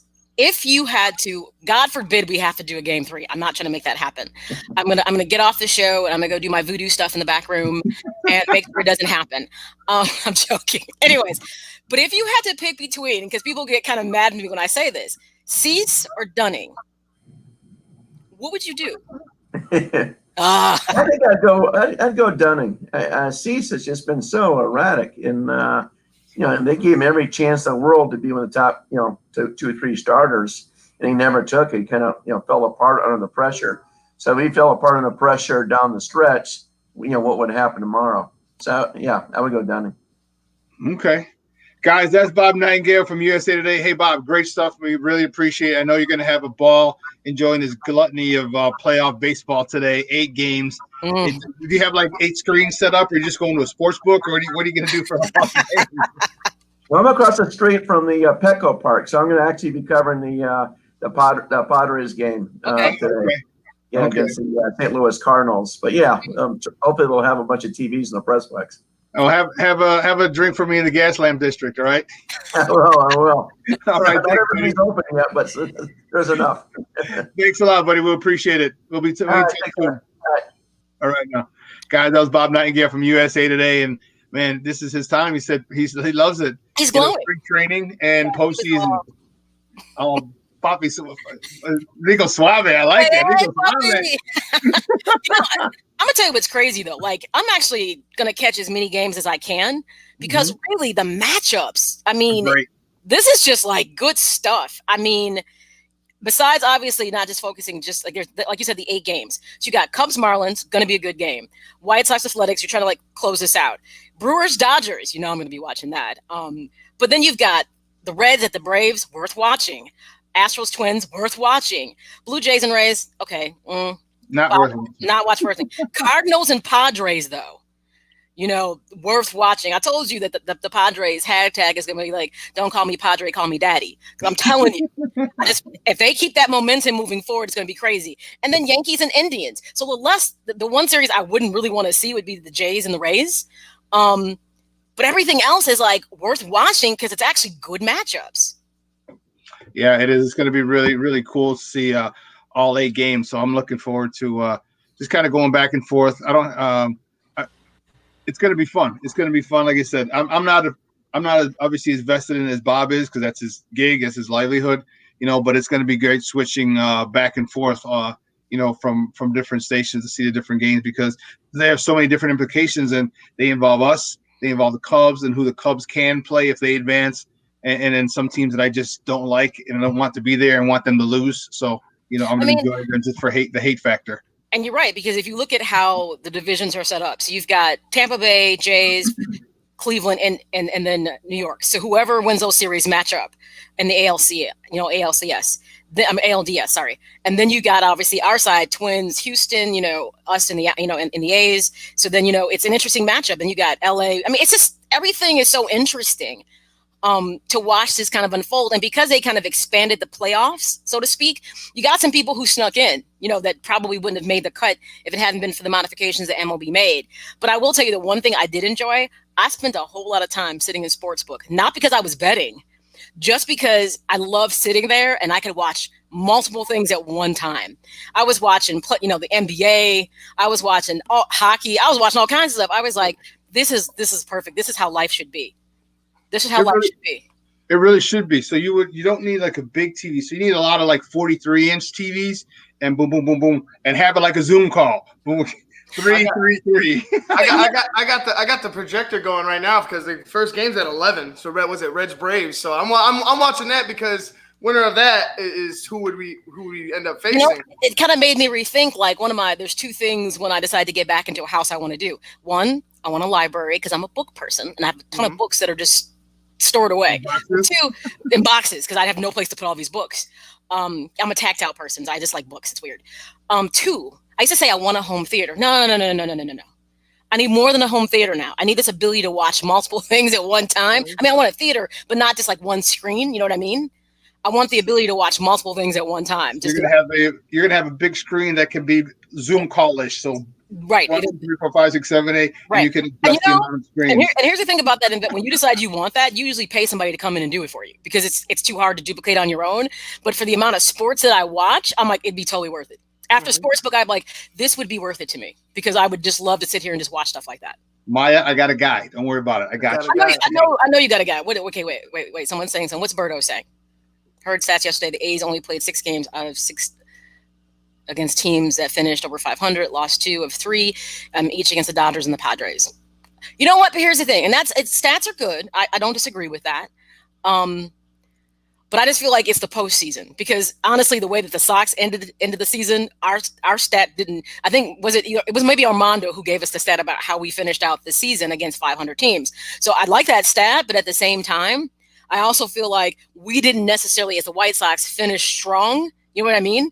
But I'm like, but that's the regular season. You know what I mean? If you notice, no team finished. Well, no team went through one way. So everybody hit. If you slumped early, you finished high. You finished good. You finished high on a high note at the end of the season. If you came out well, I mean, even though the Sox first week kind of stumbled, but then they had the best record. They hit that slump. So there was an ebb and flow in this season, unfortunately. And for me, I wasn't as surprised. I mean, I was upset about it, but I wasn't as surprised because, man, I know it's a short season, only 60 games. But even at that point, you got to have your ups and downs. People get their video on you. People make adjustments, and how fast you make adjustments to their adjustments is what's going to determine how long your slump is. And to the one thing that Bob said, which I thought was great, why would you start a lefty against the White Sox in Game 1? Okay, for that I would have switched it up. Okay, and started the right-hander first. No, so if you get the win today, if you got the win yesterday, so now okay, you can come back, but now you're behind the 8 ball now. John, start the lefty. Why are we complaining about it? Well, I'm not complaining. I'm just saying that's just dumb baseball on their part. But here's I think this is where that managerial piece I think is huge. Here's the idea. They're not thinking about the fact that he's just a lefty. I think they looked at it as we're putting our best guy on the mound. And there was a certain amount of respect that despite the fact that he was a lefty, he's our best guy who should. Now think about it. If you have faith, I mean, ask yourself this question. If it was more advantageous to put somebody else on the mound opposed to Giolito, because let's just say the A's were better against already, whatever, would you have See, this is easy for us to say because we're watching it from the outside. Would you switch? Because that's where the managerial piece comes in big, and sabermetrics. You get what I'm saying? I think there is still that old-fashioned mindset, which I don't hate because I like to be a baseball purist, that I know you go with what the numbers tell you because we feel like numbers don't lie. But if allegedly you are my ace, you've shown me throughout the year that you could handle lineups that were, predisposed to do better against lefties versus righties. So I have faith in the fact that you can go out there and still deliver the win. You know what I mean? So I think that's part of the conversation. It's easy to say after the fact, well, why wouldn't you? Because the thought process is you should be able to navigate these waters, even if it's not advantageous for you as the pitcher, because you're my ace. And that's what an ace is supposed to do. Yeah, but they're 14-0 against lefties. I mean, you didn't lose one game against lefties. No, I'm saying I get one game against lefties. You're right, but that is a really big stat. So with it being that glaring, because I didn't realize it was that bad until he said it, and I was like, oh yeah, that's that managerial piece where you have to look at him and say, this team, and they kept talking about it in the broadcast. They're really good against lefties. That's when you say I'm not making you the starter because you're not good enough, but because this team is really good against lefties and we need to make sure we get this win. Unless, here's a question, you felt who was behind him wasn't good enough. True. That's a very good point. If you thought who behind him wasn't good enough, but I just don't like they show the splits, and the splits were just ridiculous on how they just crushed lefties. And to me, I'm like, man, even if the guy behind you wasn't good enough, all right, I wouldn't say psychologically, but maybe it is psychologically. The White Sox say, hey, they switched this guy, because they wanted, they wanted a chance, and maybe it would have done something on their side. I don't know. I just don't. When I saw that, when they were doing that, and he was a lefty, I'm like, why would they do that? Then Tim Anderson came out and said, he's like, you didn't do your homework, like basically, and that. See, something like that is why I love Tim Anderson. Okay, like, Tim. Okay, I like Tim too. And it's probably that lack of a filter because he's Southern. He Bama. He Bama, yeah. He Bama. Don't get me wrong. I like Bama. Bama though. Just you might think it, but don't say it because my thing is don't mess with your energy. If somebody doesn't respect you enough to make that change, then let that sit where it is. Don't mess with your energy because where your focus goes, your energy follows. You know what I'm saying? So you may know that was a glaring mistake you made. Let that stay within you. Don't get too big into this. You know what I'm saying? And I don't think Tim is cocky. I think he's very confident. He is so I never read him as cocky a day ever. I think Luis Robert is cocky. But Tim Anderson is. I think Tim toes that line. Every boom boom. Every now and then he's more on the confident side. But he'll dip his toe in the cocky side. He'll dip his toe in it because you know what? Not only did he talk it, he is 3 for 4. And this is after a couple of games where he struck out 3 or 4 times in the last 2 games. Yeah. And he goes 3 for 4 yesterday after calling him out, saying you shouldn't have put a lefty on. We're about to handle his business. And you know what? They handle that business. So you know what? It sucks for people who are purists. And when a guy starts talking smack and talking ish like he did, and backs it up, what the hell can you say? Nothing. What can you say? Nothing. You can just put juvenile on, back that thing up. That's about it. That's it. That's all you can do. Ain't nothing else to do. I'm excited about the game. I'm just like all worked up and ready. I'm ready. Man. Yeah, you and me both. Well, listen, we got to take a quick break, and on the other side of the break, we have more sports conversation. So don't go anywhere, folks. You know what? Get interactive with us. Leave us a comment. If you're watching us on Facebook Live, leave it there. If you're watching us on our app, leave it there. All right? So shoot us a comment. We want to get interactive. We want to talk to you throughout the show. So, but again, on the other side of the break, we got more sports conversation. Keep it locked right here. Shawn and Maya in the morning on SportsZone Chicago.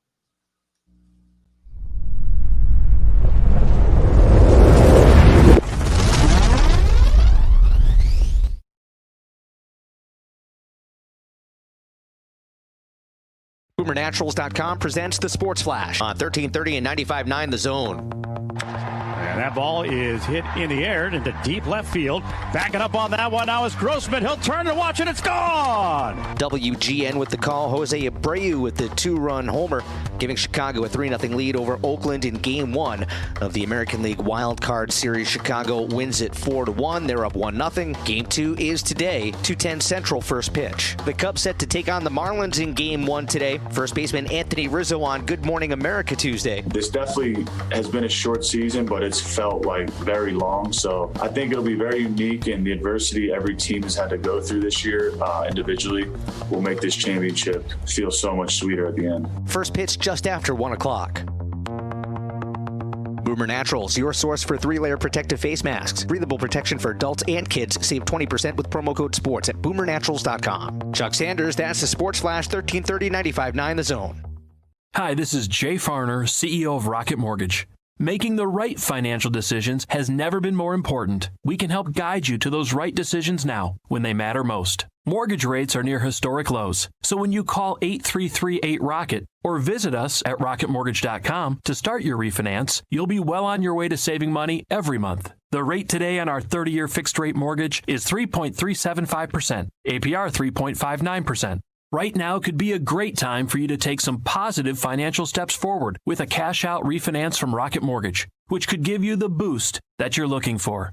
In addition, we may be able to help you refinance with little or no out-of-pocket costs. At Rocket Mortgage, we're committed to every client, every time, no exceptions, no excuses, giving you the best mortgage experience. Call us today at 8338-ROCKET or go to rocketmortgage.com to learn more. Rates subject to change. Pay 1.875% fee to receive this discounted rate. Call for cost information and conditions. Equal housing lender. Licensed in all 50 states. NMLS number 3030.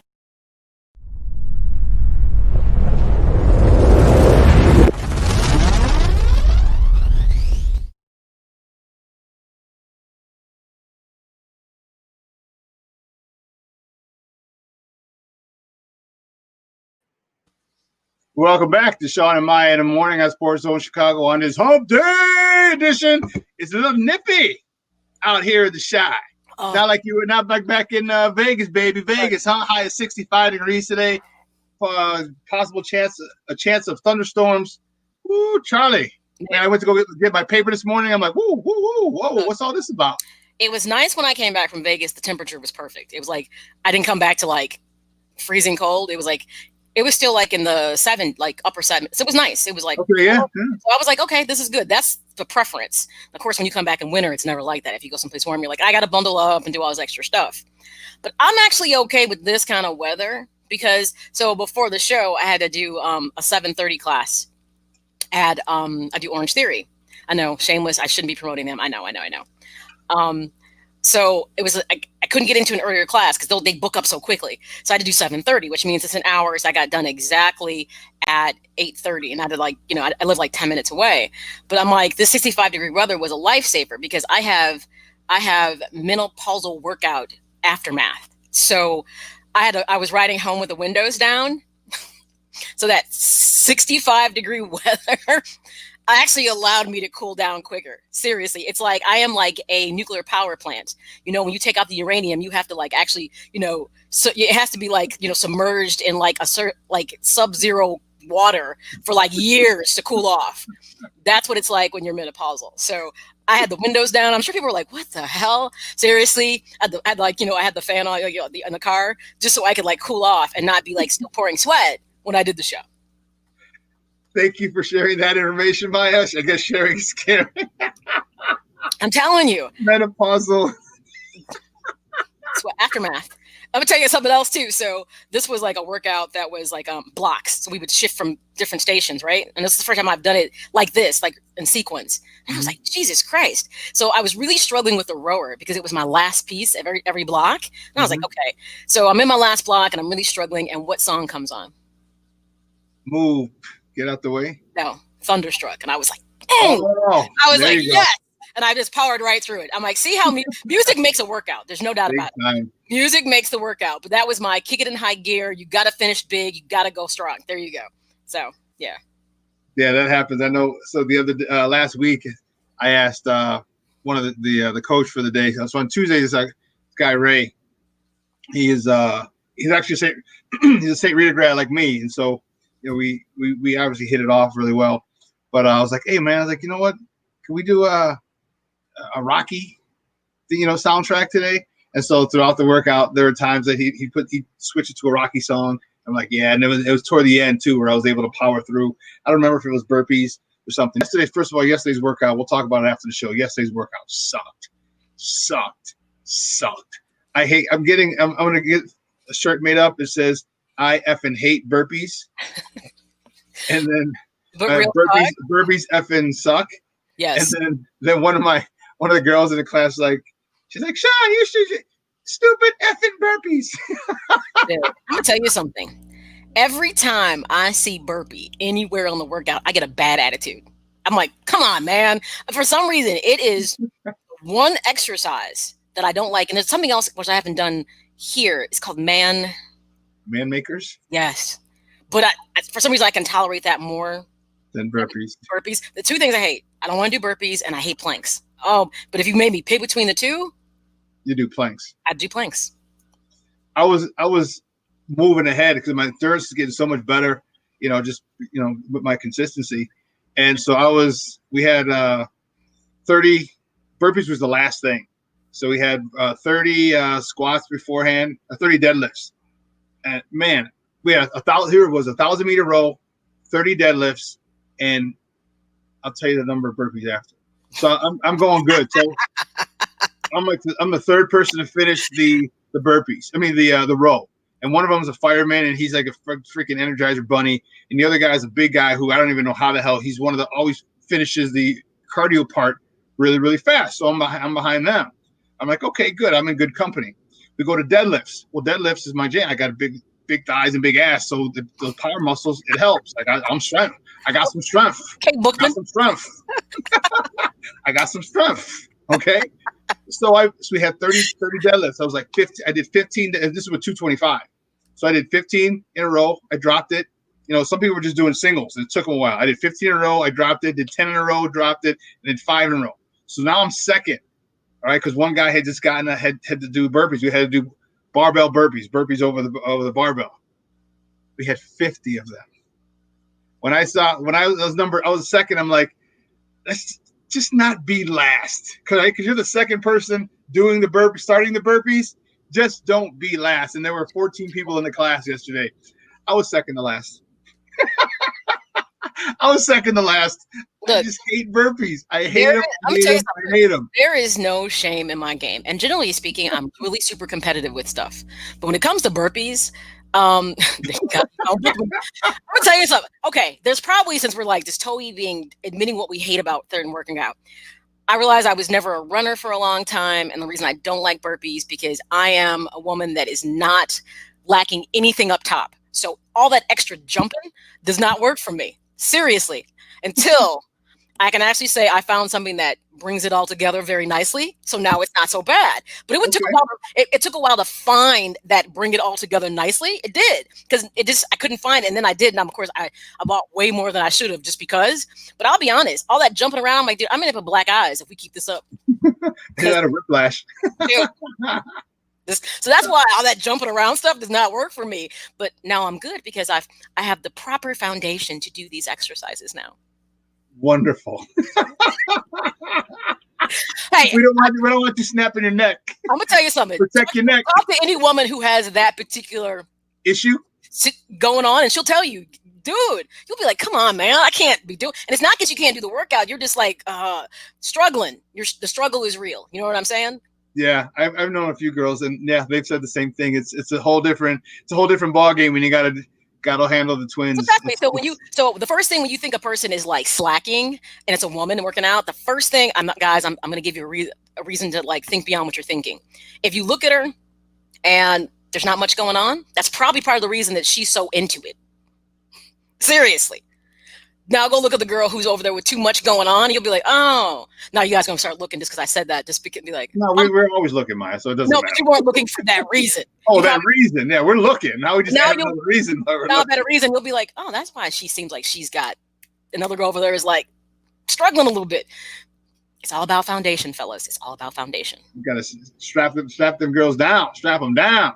Dude, sit back, relax, and strap them down. You must have the right. And when someone said this to me once, I laughed so hard. You must have the right over-the-shoulder boulder holders. Okay. You know, a man made that up, right? But when I tell you, I laughed. I was like, well, that's awesome. You got it. That's a good description of what it's like. Yes. Okay. Hey, we got some breaking news, Maya. So due to the COVID situation, the Steelers and Titans will play either Monday or Tuesday of this upcoming week. And, that was one of the top of the morning talks we didn't get a chance to get to, that the the game has been canceled. The Titans Vikings suspend their game due to the corona outbreak because but the Titans Steelers and Vikings Texans games they're still playing, but now they're because of someone in the Titans organization came down with COVID. They found another player and I think 3 other staff members with it. So and then they played Minnesota last week. So since they're in close conference, they were surrounding them. They played against them. Their games get altered as well. But so yeah, that game got postponed Monday night.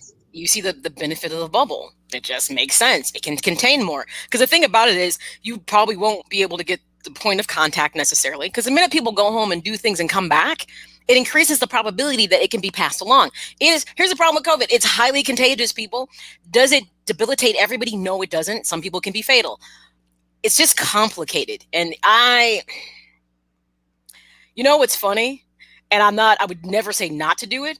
But what's interesting is if you didn't test people, you probably wouldn't know people had it. I'm not suggesting you shouldn't test people though. But I want to know if it was someone was asymptomatic or did they complain about symptoms or, it's interesting to see but they're testing.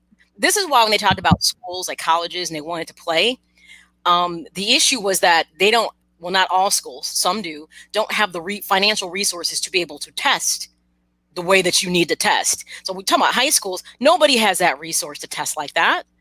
And that's the danger piece. That's why I kind of felt like at some point, if you wanted your kids to play, you probably should be opting in or opting out. You know what I'm saying?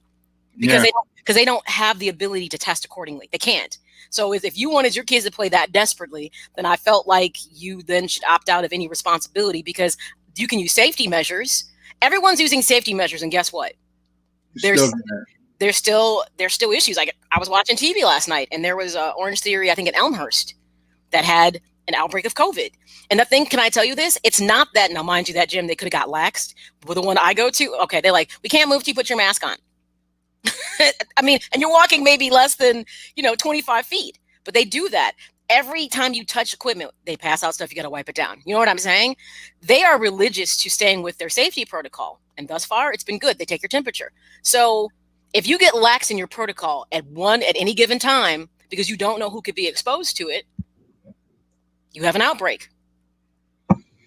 Yeah, well, the Titans and Vikings suspended all football activities due to that outbreak, and like I said, those 2 games, it just came across the wire. Pittsburgh, Tennessee is going to play Monday or Tuesday of this coming week. So there may be 2 Monday night games, so we'll see. That's too much. Yeah, I mean it's good for opening weekend, but yeah, it's. But I mean, it gives it as long as they start earlier, then we're fine. I definitely don't have a problem watching two games on Monday night. Well, it depends on what else is going on Monday, though. That's the problem. This is true because now it's postseason baseball. Yeah. But the good thing, a lot of baseball games are happening during the day, which is kind of nice. But now you got the NBA Finals are going to start. Which by the way is a very good matchup. I'm actually going to be watching. Yeah. But the thing is, the bubble piece is huge, and I will say I think MLB got it right in the postseason. Big time. They said they realized they struggled and had the outbreaks in different teams. The Cardinals, didn't the Marlins have an issue? Yeah, Marlins, and I want to say the Mets too, but the Marlins. So they had that issue when they weren't functioning in the bubble. But then they finally said, but for the playoffs, we're creating a bubble, so to speak. We're picking host cities and we're going to contain it. Smart move. Very smart move. But trust me, the NFL, and what's interesting about not creating some form of a bubble, so to speak, is because you're not having any fans. So why would it not be advantageous to have something that simulates a bubble? Because here's my thing. If you're in the stadiums and you're having fans, then great, you have home games. You know what I mean? But you should have picked up some of the key things from the MLB, how they had, it wasn't the worst it could have been. I mean, it could have been far worse than what it was, so to speak. But I kind of expected that somewhere down the line this was going to happen. Didn't you feel that way? Like we weren't going to be able to have some team not come up with COVID. I just thought because you want to leave your facilities and you go home, you go to whatever. There's always the chance you're going to bring it back without even trying. Or you got some guests come over, and they bring it. And also your favorite college, Notre Dame, their game got postponed as well because of more COVID outbreaks this weekend. So, their game this weekend got postponed. But you're dealing with college kids, man. You talked about it. We talked about it. 18, 19, 20, 21-year-old kids, man, they're not going to do it. They want to party. They're in college. They want to wild out. And I get it. I wild out when I was in college. Go ahead. Cue up Eddie Murphy. My girl wants to party all the time. No,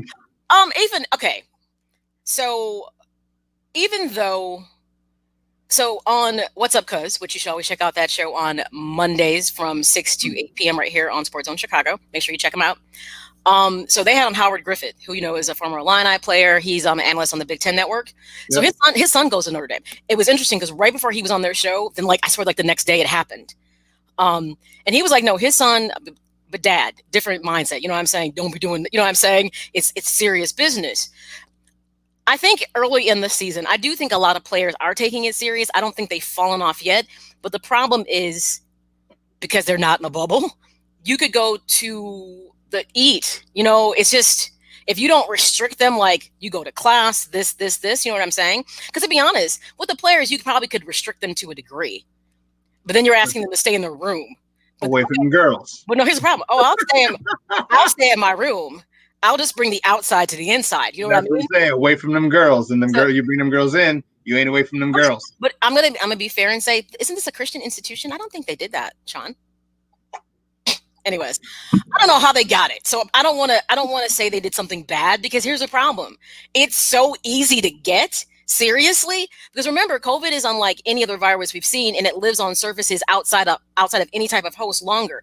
It lives on stainless steel, cardboard, wood, almost up to 48 hours. We talk about just wearing a mask all the time, but you realize you could walk behind somebody and touch a faucet, and if they contaminated it, you may not know that, because we can't clean every single surface is a problem.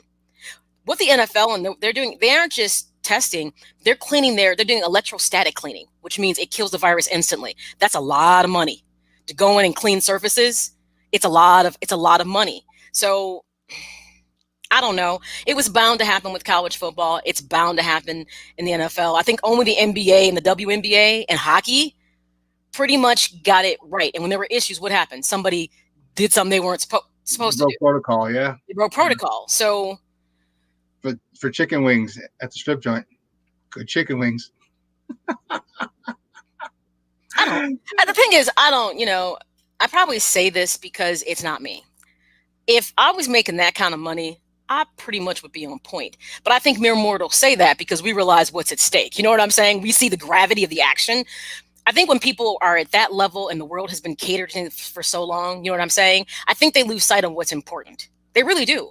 No, I agree. And I don't think that mindset isn't just college players. I just think pro athletes believe they are demigods in their minds. So they believe that most people actually still think, Shawn, they're not going to get it. If you want to, there's still a mindset, oh, I won't get it. I was like, yeah, you will, because you don't have to do a whole lot to get it. That's the problem. You can just be at the wrong place at the wrong time and get COVID. Do you know that? Yeah. Yeah. That's why sales for hand sanitizer have skyrocketed, because everyone and their mama's getting hand sanitizer. Put it in your car, every time I get back in my car, after everything I do, I hand sanitize every single time, even though just washing your hands is good enough. You don't have to have hand sanitizer. But, keep it with you is always good, especially if you're out doing public related things. And I even said, and I'm not trying to freak people out, I was like, anybody who's dining out, first of all, I don't understand why people want to eat in parking lots. Are you that desperate? But that's another story. I don't want to judge anybody. Anyways, but you do realize that those surfaces are not properly cleaned when you leave. You know that, right? Anywhere you go, there's not a single place that is open for business that can truly clean it the way it needs to be, because you would need to close down at least for an hour after people come in, wipe down all the chairs. That's a lot of work. You know what I'm saying? So when you go out, just know you're going out at your own risk. And as long as you accept that risk, I'm okay with it. But just know a business is going to try to keep you as safe as they can, but they can't really clean the way they would need to truly combat the virus. They can't. And then I didn't think about it. You're right. The chairs, you got to grab the chairs and pull them out. You do this and you get up, and guess what? You've now touched the surface. Now, mind you, they spray down tables. They do. Yep. But here's the thing. But if you go use the bathroom, you've touched about 10 things before you even left. So all I'm saying is, well, hopefully you're not like Poppy from Seinfeld and you wash your hands after your bathroom. But that's what I'm saying. Even though I always say to people, I said not to be funny, even though I may wash my hands in the bathroom, when I get back to where I'm going, I still put on hand sanitizer because I realized I had to touch the doorknob and just, you know what I'm saying? I had to touch other stuff. I had to sit down in my chair again. And that's what I'm saying. Nobody can keep you 100% safe. So just know that. So just overthink your own safety measures. Put hand sanitizer in your car, put it in your purse, put it in your book bag, wherever, your gym bag, you know what I'm saying? And every time you get done doing something, you touch a surface, do this. I'm going to tell you something else. Get wipes or spray and put in your car, because believe it or not, how many times you touch your steering wheel and your door and you don't think about those. You see what I'm saying about contamination? So, or you can just get some Lysol if you can find it. If you can find it, and spray down like your steering wheel, your shift, your doors, you know what I'm saying? I do that all the time because those are things I frequently touch, even though I've sanitized. It's crazy. This is the most complicated thing we've ever dealt with because you can't really be 100% safe, even when you try. You know, and this is crazy how it's affecting these games now. You know, when we talked about, you know, and I had a feeling, I went on record saying that I didn't think the NFL season was going to finish. I thought they would start, you know, because the NFL is so it's such a powerful organization, and they kind of, I'm going to do what I want, and they have the money to do that because they own one day of the week. But when you start dealing with people who, you know, people are dying and things of that nature, yeah, things got to stop. And I just didn't think that the season would finish. You know, I think there might be more breaks, more outbreaks. I just don't. I'm hoping it doesn't kill anybody. That's the bottom line. I just hope it doesn't get to that extreme because, again, like with colleges and even with the NFL, just let one person die and holy cow, you know what I mean? Like then all of a sudden, was it worth it? You know, was it worth it? I don't know. What does it say? Joshua Davis, I agree with everything. But we'll say creating a bowl for the NFL will be much more difficult than the NBA. We have more players, staff, equipment, the stage they play on is much bigger as well. Not sure how many facilities in the U.S. could handle the entire NFL. I guess if you play games during the week, it would be easier. Maybe bubble per division. No, it's very easy. All you got to do is you put them in a hotel. You lock them in a hotel. You know, it's not like this. That's what we do. So, college. But that's what they did in the NFL and the MLB postseason. They picked host cities. They didn't try to put everything in one city. Mm-hmm. They picked host cities, and then they like allocated people to different areas. But here's the thing too: the NFL would have had to modify their schedule a bit. You know what I'm saying? Yeah. To make it work. So, hey, and also Joshua, thank you for the comment, Joshua Davidson. Appreciate it. Yeah, you would have to modify the schedule. It couldn't have looked the same way because think about it, the Bears have been bouncing all over the place in the opening part of the schedule. So remember what MLB did initially is you played way more division games. So they didn't put the division games that you were playing, and then they did the inter-rival stuff, but they limited how they did it. So remember, 16 games is far easier to navigate than 60 games. Think about that. So it was doable. But I'm gonna tell you what, the NFL feel like we own a day of the week and maybe 3 technically, Mondays and Thursdays. They just didn't want to do it. People wanted to be at home. That's I think what it came down to. They didn't want to make the sacrifice. Well, this is part of the caveat. If not, they could have done it. You could have said, here is for the NFC, you know, Central, we're here. And if you limited facilities, what that means is you can always make sure things are good. People get tested before they come in. Here's the thing, it takes a lot of work. But it could have been done. Because if they would have did it the way the baseball did it, you know, you'd have the Lions, the Packers, the Vikings. Now, I will tell you what makes it complicated though. Baseball with 60 games like back to back to back to back. The NFL, you play one game and then you may have 7 days in between. You know what I'm saying? So it's that gap in between that makes the concept of bubble hard for them. Because of the time in between was the only logistical piece that they would have had to try to navigate. That would have been hard. But beyond that, but my thing is they had enough time to figure it out. But they were willing to take the risk. That's how I see it. They're like, no, we feel like we can test and clean. Well, here you are though. But now I will say this.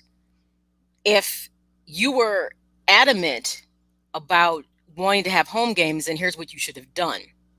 You create kind of like more of an extended stay type situation, which means you require your players to stay in a hotel. You know what I'm saying?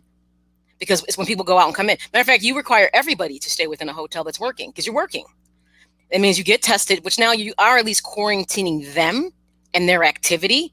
So you should know they should be okay. And then you can still go to your stadium and play. And then if the other did the same thing, then in theory, everybody should be safe. You know what I'm saying? Yeah.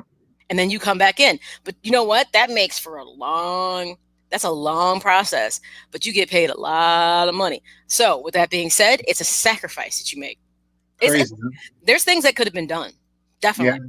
Yeah, I agree. Well, listen, we got to take a quick break. And on the other side of the break, we're going to continue with football conversation with our guy, Robert Schmitz from Windy City Gridiron. And we're going to talk about the Bears. We're going to get his take on the switch. Actually, we didn't get yours. We'll continue the Bears conversation after him. So, because I want to get your take on this thing, Maya, on the new quarterback we have here in Chicago. And man, I'm excited to see how this plays out. But on the other side of the break, Robert Schmitz from Windy City Gridiron. So don't go anywhere, folks. Keep it locked right here. Shawn and Maya in the morning on SportsZone Chicago.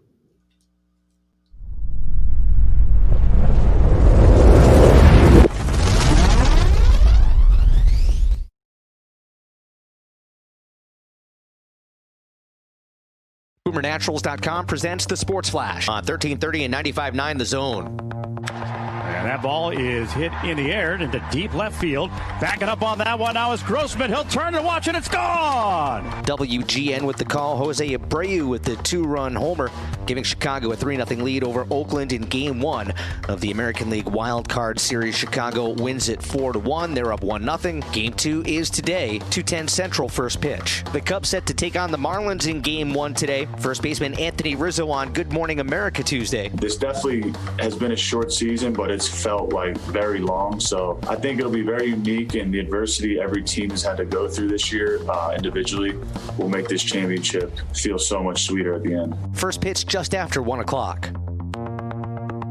Boomer Naturals, your source for 3-layer protective face masks. Breathable protection for adults and kids. Save 20% with promo code SPORTS at BoomerNaturals.com. Chuck Sanders, that's the Sports Flash, 1330 95.9 The Zone.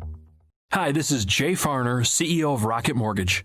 Making the right financial decisions has never been more important. We can help guide you to those right decisions now, when they matter most. Mortgage rates are near historic lows, so when you call 833-8-ROCKET or visit us at rocketmortgage.com to start your refinance, you'll be well on your way to saving money every month. The rate today on our 30-year fixed-rate mortgage is 3.375%, APR 3.59%. Right now could be a great time for you to take some positive financial steps forward with a cash-out refinance from Rocket Mortgage, which could give you the boost that you're looking for. In addition, we may be able to help you refinance with little or no out-of-pocket costs. At Rocket Mortgage, we're committed to every client, every time, no exceptions, no excuses, giving you the best mortgage experience. Call us today at 833-8-ROCKET or go to rocketmortgage.com to learn more. Rates subject to change. Pay 1.875% fee to receive this discounted rate. Call for cost information and conditions. Equal housing lender. Licensed in all 50 states. NMLS number 3030.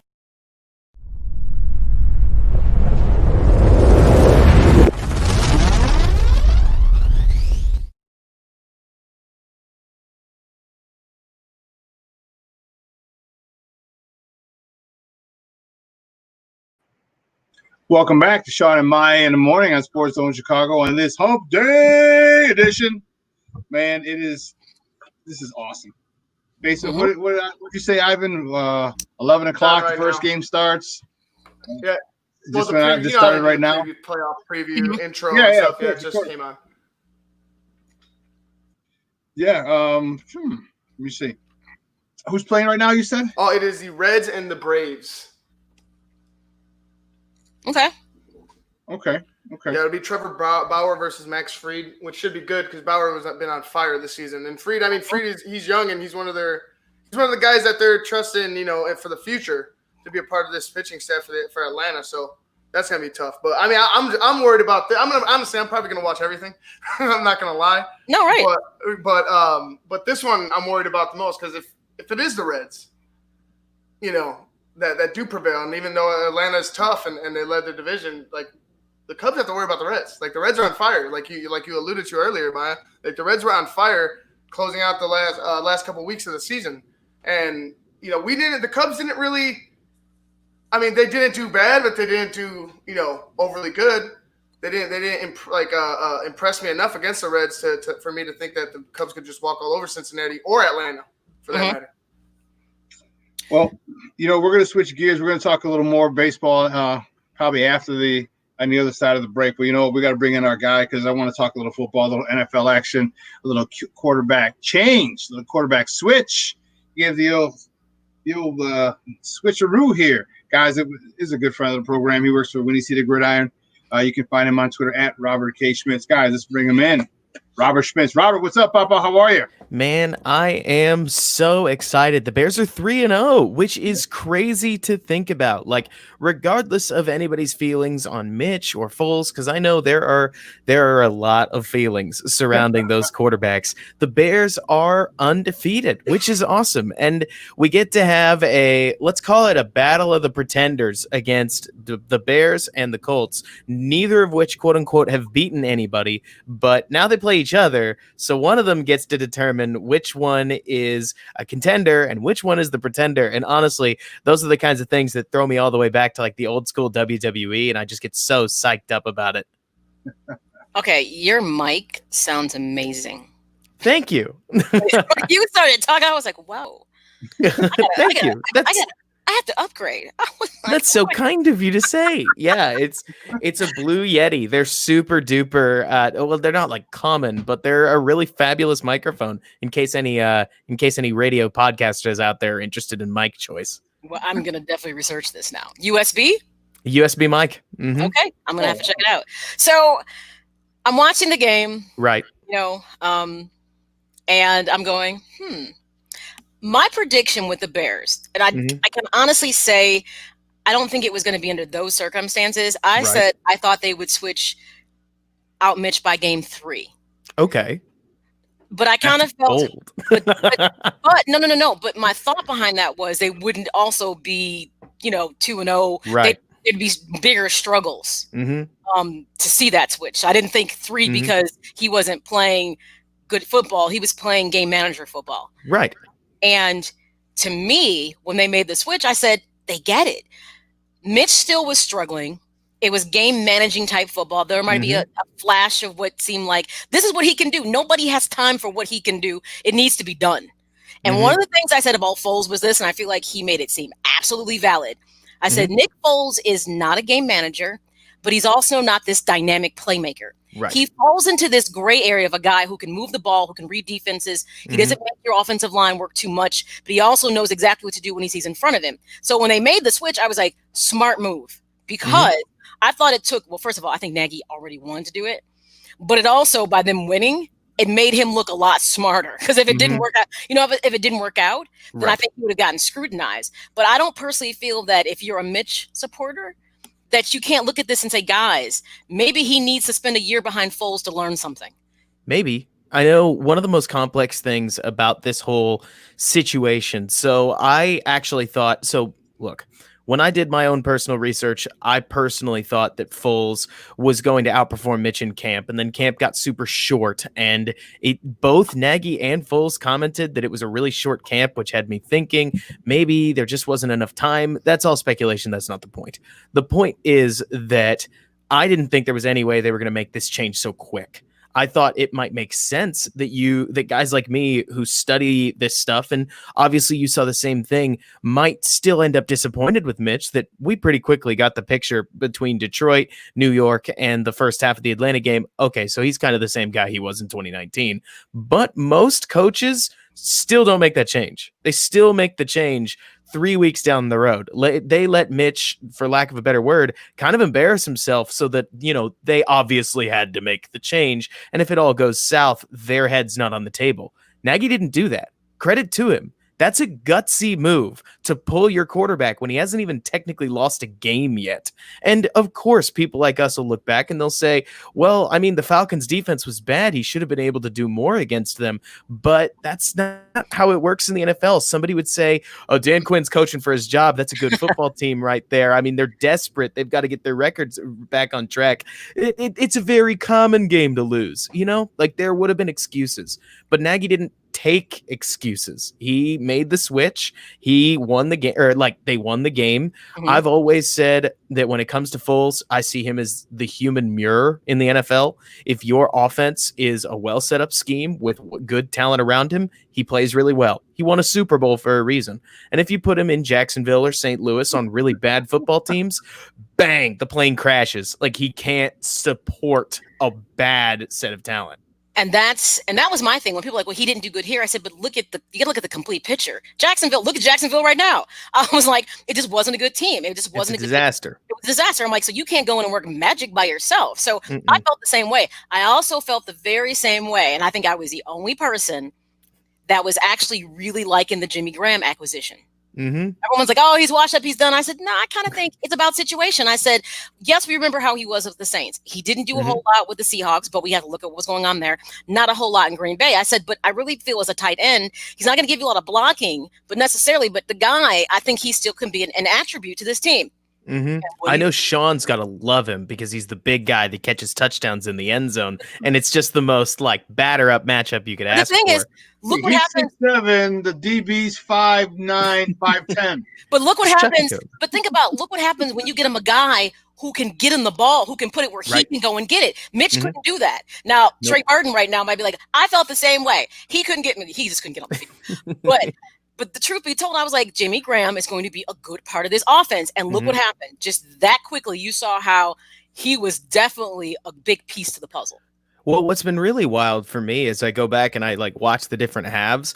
So Mitch was, to just call it like it is, for somebody who was just getting into really breaking football down, Mitch made things really easy because I could literally always tell where he was trying to look and what he was trying to do. So because he reads receivers instead of reading defenses. As I'm watching Foles, I'm having to like break out study books and whatnot to try to figure out what he's watching for, because he's looking and diagnosing coverages instead of watching for just receivers, and it's a lot more complicated, and he's ripping through it so fast that I'm having to break it down frame by frame and be like, okay, what is he seeing? Because I have to get used to this.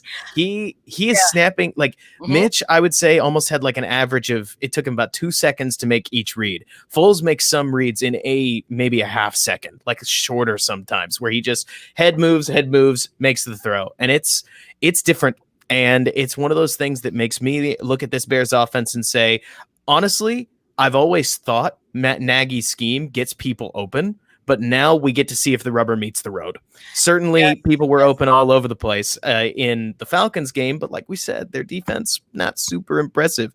So now we get the chance to see, is Allen Robinson, Anthony Miller, Darnell Mooney, are they as good as we hope they are? Jimmy Graham, can he shake loose like we think he can? Can Nick Foles manage this offense into actually a surprisingly productive state?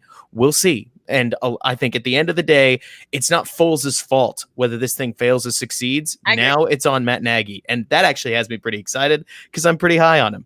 You know, it's interesting because there was a pass that people were criticizing where Foles, it was one of the earlier plays, literally had to get it to Graham between two defenders. And it could have been intercepted. I said, but you know what? That's a quarterback who has faith in his receiver. Because if you think about it, Graham should have been able, I mean, it was a little off and I get it. But I was like, also, the thing I took into account the first couple of possessions, I didn't scrutinize. I'm like, you do realize this is Foles' first game with the actual, offense and game time, which means some plays are about adjustment. So if he would have thrown an interception, I wouldn't have freaked out. I was like, because he's got to make the adjustments. But I think the thing you said about how quickly he gets the ball out. So tell me this, your thoughts. Yes. We had lots of questions about the offensive line. And I have to say that Mitch and the offensive line, it just was not the Rockettes. They were not all kicking on the same line. Seriously. But you got to believe that this line feels so much more confident having Foles because they're not having to work as hard to give it much time to have a play unfold. What's your thought about the line between when Mitch was in the game versus when Foles got in the game? So it's funny, right? The trouble with Mitch was that, do y'all watch much hockey? Yes. Just before I make a metaphor. Okay, so I always think about the offensive line like defenders in hockey. You have to know what your goalkeeper can do. If he's very capable at stopping shots from the point, then allow him. Most aren't because of deflections. That's not the point. If you have an athletic goalkeeper, you know the kinds of saves he can make. If you have a big goaltender that can't move very well, you know the kinds of saves he can make, and you know what to allow and what not to allow, because you can't defend all of the ice. In the offensive line with Mitch, they knew he was athletic. The problem was he would kind of run around and not read the pocket very well at times, so he could end up taking a sack where, frankly, he shouldn't, just because he didn't really know where to be. With Foles, he's not near as mobile, but he does know how the pocket is developing as it happens, and he'll get the ball out if he feels pressure. There's a play I like to point back to, because while I could point out that Mitch apparently tracked about 0.34 seconds more time to throw per play, which is pretty significant compared to Foles. That's like 2.9 versus 2.56. Foles was getting the ball out faster, but also Foles had more attempts than Mitch and didn't take any sacks. Mitch had 22 attempts. He took 2 sacks. And there's a play I like to point back to. I think it's in the early fourth quarter where Foles gets pressured and he kicks the ball out to Darnell Mooney, who's like, he's at a 1 yard gain at the moment. And then Mooney makes a nice move in the open field, picks up a total of 7 yards. Now it's 2nd and 3 instead of 2nd and 15 after a sack. Those are the little things that can make a big difference. I won't be surprised if this offensive line is going to get, they're going to get tested. Because while I really love what Juan Castillo has done with them, they are a bunch of guys that are average to above average, and truly elite players are always going to give them trouble. But I have some faith that Foles will be able to manage them as best as he can. And really the big question that I know we're all asking is, Nick Foles is a gutty guy. We saw it on the last throw. He is willing to get crushed if it means making the big play that obviously won the game to Anthony Miller. So can he hold up over time coming off of a second broken collarbone? I sure hope so. Guys, we're joined by Robert Schmitz from Windy City Gridiron, talking a little Chicago Bears football right here at Shawn and Maya in the morning on SportsZone Chicago. Well, I think there's a couple of things. Talk to me about let me know what you think. Part of it is the running game. All right, I remember I was adamant about 30. Give me 25 to 30 runs a game, because it changes the mindset of an offensive lineman. Well, the first couple of weeks, I think they have 32 last week, or close 32 the second week. I don't remember how many they had, but they're averaging right around 30 rushes a game. Planned runs, not quarterback sneaks or quarterback planned runs, which changes the mindset of an offense, which puts the defense on the heels. Because if you start attacking or gaining ground on the run, there's a saying, you have to earn the right to rush the passer, or that means you have to stop the run. And so now you're not coming off, hell bent for election going after the quarterback. You have to look and see if it's a run, which gives quarterbacks more time. I think that has a big thing to do with it. But talk to me about this, the Tariq Cohen injury. Now, when you have a legitimate quarterback who can get the ball out quickly, how big of an impact is it going to have on this offense? A negative impact when you have now a capable and competent quarterback who can scan the field in a heartbeat and realizes, if I need to get rid of this quick because there's no linebacker, I might not even look downfield. I'll get it to a guy who can make it happen. Talk to me how much that's going to hurt this Bears team without Tariq Cohen going forward with a torn ACL. So it's wild because, believe it or not, in terms of the actual hand the ball off and run it game, I don't know if it does too much damage, but Tariq Cohen was that perfect option on passing plays. You could send Allen Robinson and Anthony Miller deep, and then when they drew coverage, Tariq Cohen could take advantage of space underneath. Now, David Montgomery's certainly not a bad option there, and he'll have his opportunity this year to prove tremendous value. But in terms of the actual running game, what I think is going to be really interesting to see going forward. So the Bears loved to play under center, outside zone, a lot of play action. I don't think that's where Foles thrives. He thrives in situations where he can take the snap and see the defense the whole time. He doesn't need to turn his back. I got the impression that Mitch, part of the reason he was so good in play action is because he tended to kind of be a one-read guy at times. So if he turned his back or not, as long as he looked in the same place, he roughly knew where he was going to be going with the ball anyways. With Foles, he wants to know what that coverage is. So does this mean we're going to see more running out of the shotgun? Does this mean we're going to see getting away from under center? Truth be told, I don't know. That'll be something really interesting to monitor because, believe it or not, the Bears ran about 80% of their offense out of the shotgun in 2018-2019. First 2 weeks of the season, 40%. I can't emphasize enough how rare that is. That doesn't happen. Coaches don't shift their offense that much. So how high is that shotgun percentage going to climb up now that Nick is in the game? I have no idea. I wouldn't be surprised if it goes back up around 65%. But my hope is, Shawn, like you're talking about, that the Bears may be able to flip the script a little bit, and defenders will worry about the pass a little more than they used to, and therefore they will play the run with a little less ferocity than they have over the last couple seasons. Because I know you've seen what I have. When Jordan Howard or David Montgomery were back there, they were getting eaten alive because nobody had to worry about the passer. You know, I'm looking at the stats as we speak, and the Bears only ran 25 times. And that was down from, but then they were trailing. So that's I can see that. You got three touchdowns in the fourth quarter. You're not going to be running the ball very much. But before that, they were averaging was 29.5 runs a game, which I'm good with. So I'm really good. Talk to me about this defense, though. Right. Because I said as soon as they made that switch. Well, let's stay with Mitch first, and I'll ask this question after in a few minutes. Talk to me about this. Is Mitch done? Because when you take him out, that's kind of it. Because what you're saying, okay, this is it, I'm done. Because there had to be some conversations. I guarantee you, there were some conversations not in the coaching room, in that front office, because that's Ryan Pace's guy, and Ryan Pace is going to look like a fool. We talked about it, all the mistakes he's made, and how he had to spend money to cover all his mistakes, from the bad quarterback to the bad pass rusher to the bad wide receiver. All those guys, you look at all those guys, all those positions had to be filled in free agency, where you always overpay. So there had to be conversations in that front office, Nagy with Pace. And so is it now official? Is the actual tenure, barring injury, of course, of Mitch Trubisky done in Chicago? My guess is yes. It's, again, we're just guessing at this point. The trouble is that I can't really think of all that many examples of quarterbacks that really found their stride in any meaningful manner after their fourth year now. So you can go back and you can look at Josh Allen. I don't know if you guys have watched much Bills football. Yes. Josh Allen is all over the place until suddenly this year where it clicks. And now he is playing such good football. And you go, that's a different player. And this has happened a lot. Jared Goff had a massive flip switch between year two, especially when he was on like the bad Rams with Jeff Fisher, to where he is now. And Mitch never seemed to make that jump.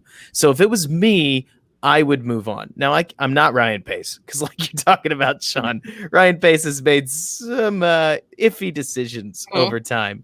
But my guess would be that you want to get a clean break. There's still probably 15, 20, 25% of the Chicago fan base that is loyal to Trubisky. And that is kind of, it's bad for the team when a quarter of your fans want the guy on the bench to play. It's the same reason Tim Tebow never ended up getting a contract in the NFL afterwards. He's almost too likable as a person and not good enough as a quarterback to keep on the team. But of course, I don't think they're going to be trying to make a trade for Chase Daniel or something like that.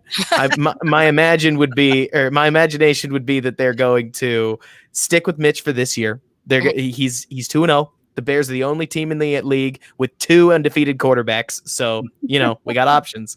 And I think that they, in 2021, whether they draft somebody or they ride with Foles, Mitch probably goes and finds another team to play for. That's, it's interesting because I think we officially probably have a new segment that we could have probably started at the beginning of the year, which is the trouble with Mitch. Right. Seriously, it's like a new sitcom that's in Chicago. I can't imagine. So he's not a starter again unless something happens to Foles. I think so. Because that would show a lot of inconsistency in regards to coaching and management to switch back to him. That would make no sense unless Foles just comes apart at the seams and you say, what do we do? But then that question that's out there as well is, should they be looking for a different backup besides just Mitch as a safety net, so to speak? Right. Well, they've got all day Tyler Bray, so I think anyways, that's a joke, obviously. But I think the trouble is that most backup quarterbacks that are worthwhile get snapped up during free agency, and then everybody sits on what they got and nobody moves. If there were more quarterbacks that we could have, that would be great. Because you could make the argument the NFL doesn't even have 32 good ones. So everybody's always looking for that next thing at backup quarterback. And especially in a West Coast system, you kind of want to stick with the people that know how to work it, because it's similar to spread. It's not similar at all to playing under center. And so it's a different skill set. in a lot of cases.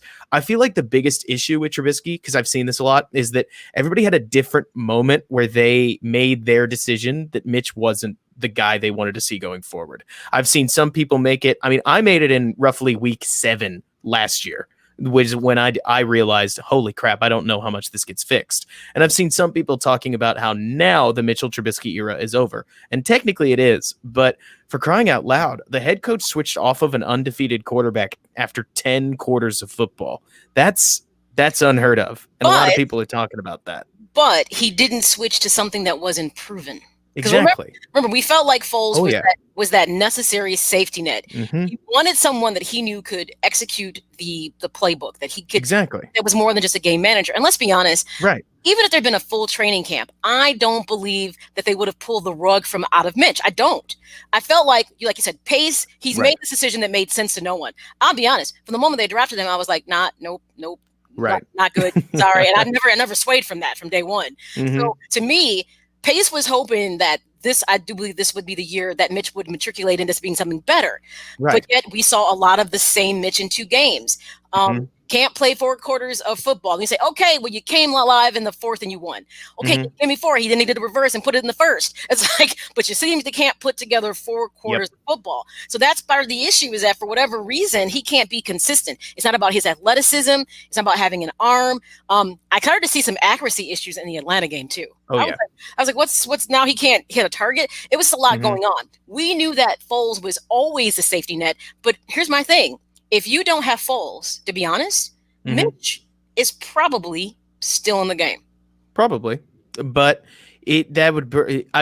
my assumption would be that means that the Bears got nobody. So the trouble is that you look at the laundry list of quarterbacks that were available, right? Cam Newton, he's probably starting. Andy Dalton, he's probably starting. Nick Foles, he's obviously starting. All the guys that were available, Mitch might still be in the game if we had gotten Case Keenum, but even then, maybe. It's hard to tell.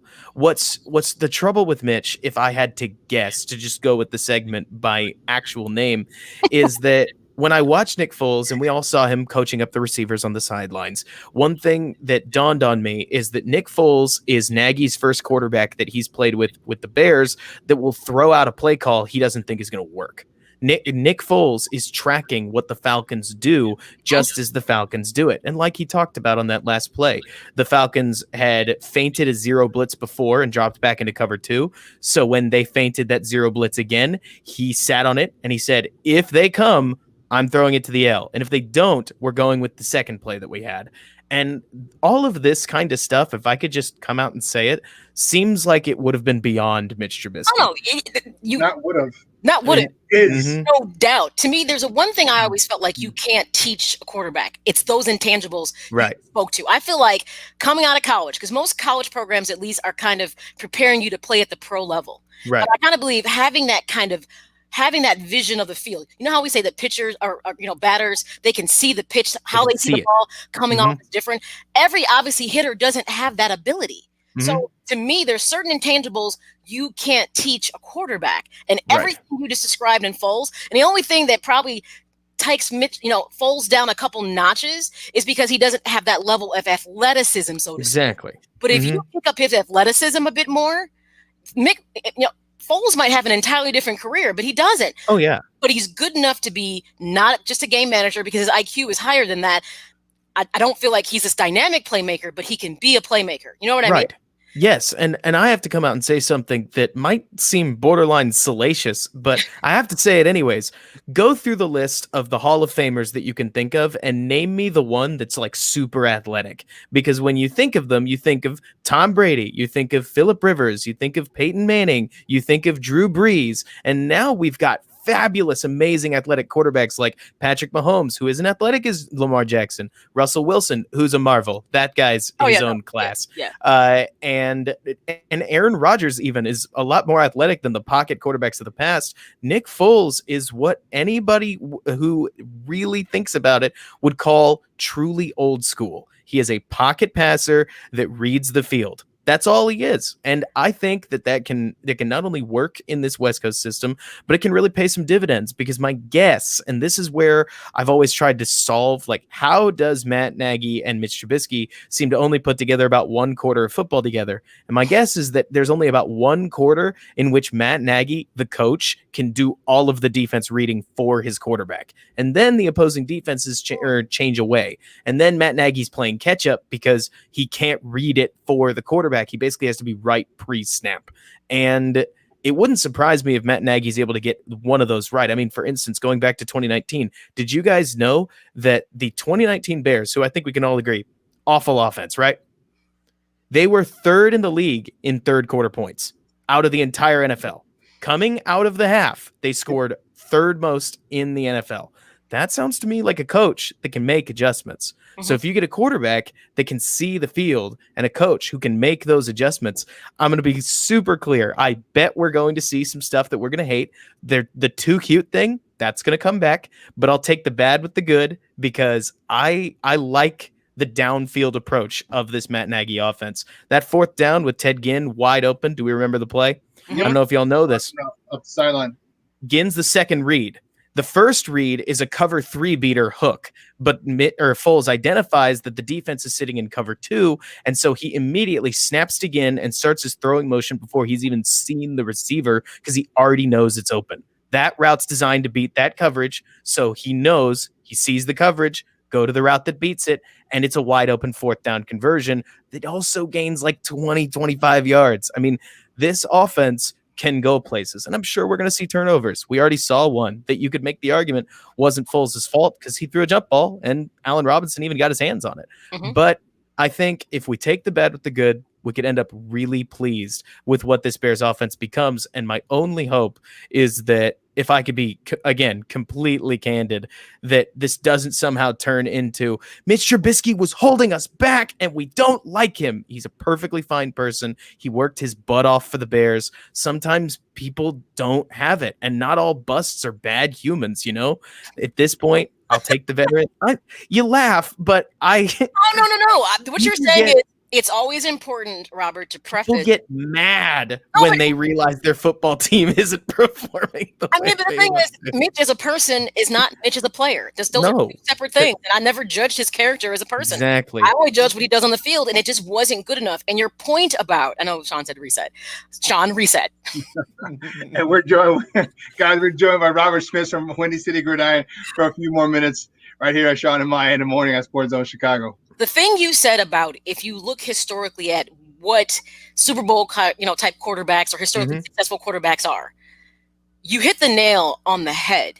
But why I feel there's a shift in the NFL, just like there went from everyone should run the ball to now there's a shift that you want to pass the ball. Well, now the new shift is we want athletic quarterbacks, and that's the thing. Black quarterbacks. I didn't say that. I did. So now that's that shift about athleticism. But at the end of the day, the ones that tend to legitimately look about it. I say this all the time to people. People were in love with Mike Vick. And I was like, you know something? He can't read defenses and he's always running around. And I said, my issue with that is, I know you think that's like, it's dazzling to watch, but the minute he starts running, the play breaks down. The play is gone. When he starts running, and now it's the Mike Vick show. You can't do that. And guess what happens when teams were able to make those adjustments to him? Then that became an issue for the Falcons, the bottom line. So, yes, you want the athleticism is another option out there, but you also want that quarterback, I don't care what anybody says, to be able to be a pocket passer and to be accurate. And then the athleticism, to me, is just icing on the cake. But if athleticism is the only thing you're dealing in the card game, that's not going to be enough to get the job done when it's all said and done. Well, you've hit the nail on the head here that you just can't have one tool. For instance, Patrick Mahomes doesn't just read the field. He also has the biggest arm in ball. And normally the biggest arm in football has been guys like Josh Allen, who just throw to nowhere. Like they'll just throw the ball and it's 7 yards in front of their receiver. Will have the big arm. Exactly. But what makes Mahomes so special is that when Tyreek Hill, after 3 seconds, shakes free with like 8 yards of space, he has the rocket arm to, I mean, if he's on his 10, he can get it to their 30. It's ridiculous what he can do. You need two tools. That's sort of my point here.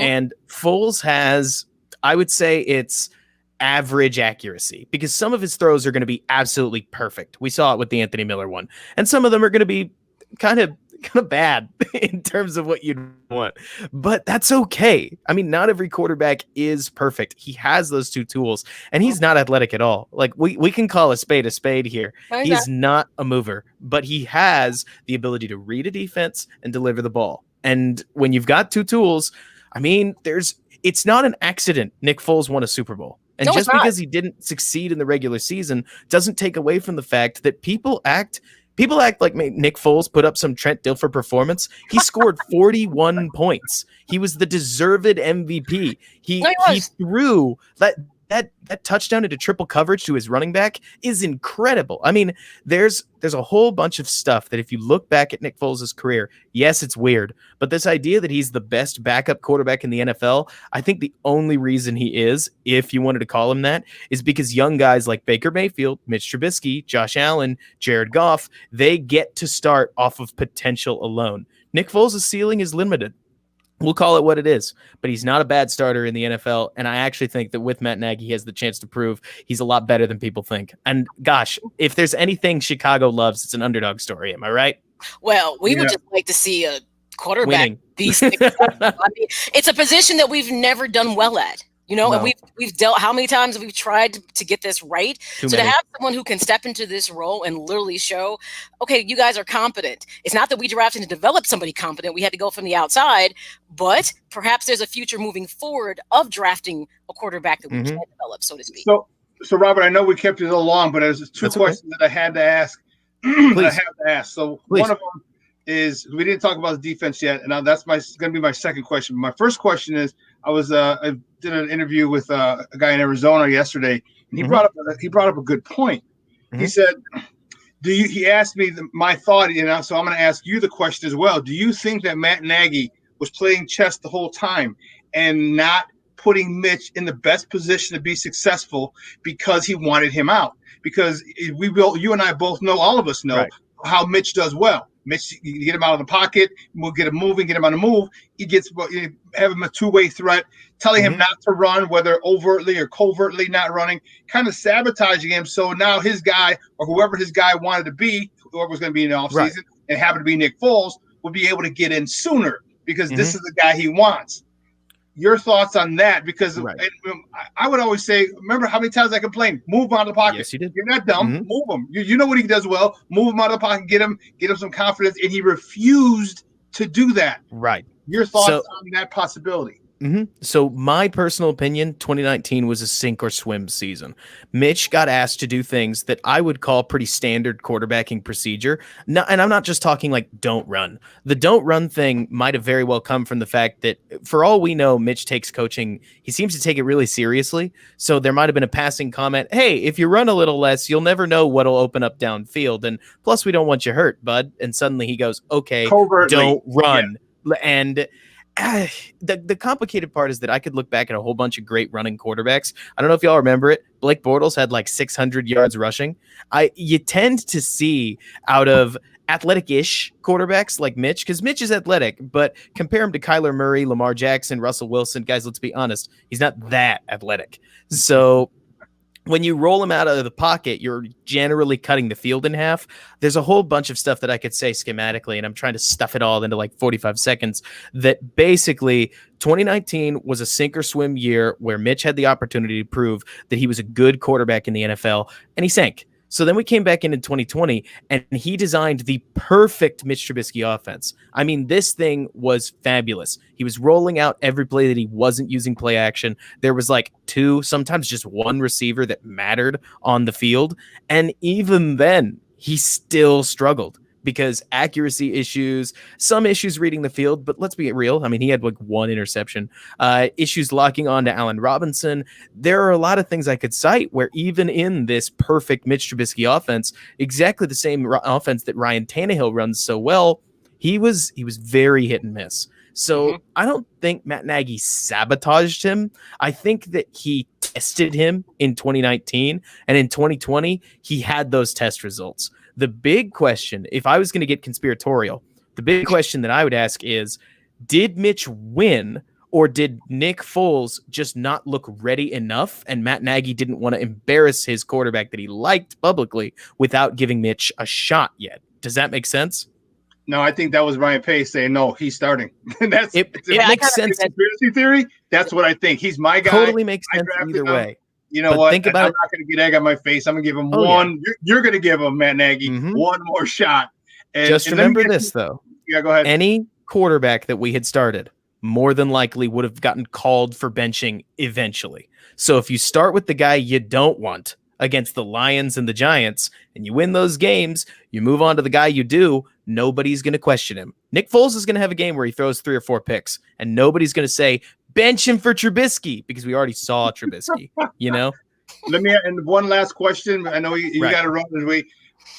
Talk to me about the defense. How much more aggressive can Chuck Pagano be now that he's got a quarterback who can put the ball in the end zone? Right. Very. This defense is so well set up against the pass. It is wild. Jalen Johnson is you could make the argument he's playing better than Kyle Fuller, and that should shock you because he's a rookie cornerback in his 3rd game in a shortened NFL offseason. I mean, this defense is so well set up against the pass that it really highlights the fact that it's not that well set up against the run. So this means that in terms of like how football commonly works, this is a defense you don't want to have to help you come back, because that's when teams want to run the ball. But this is the defense that you want holding your lead, because that's when teams pass the ball. And it's got to be fun. I mean, this is what Pagano wanted. Let's go back to 2019. Do y'all remember how different the first 4 games were? Remember, that was the Packers game where we held Aaron Rodgers to 10 violent points. That was the game where we held Denver. That was a tight one. Then we slaughtered Washington, and then we slaughtered Minnesota. And then it changed.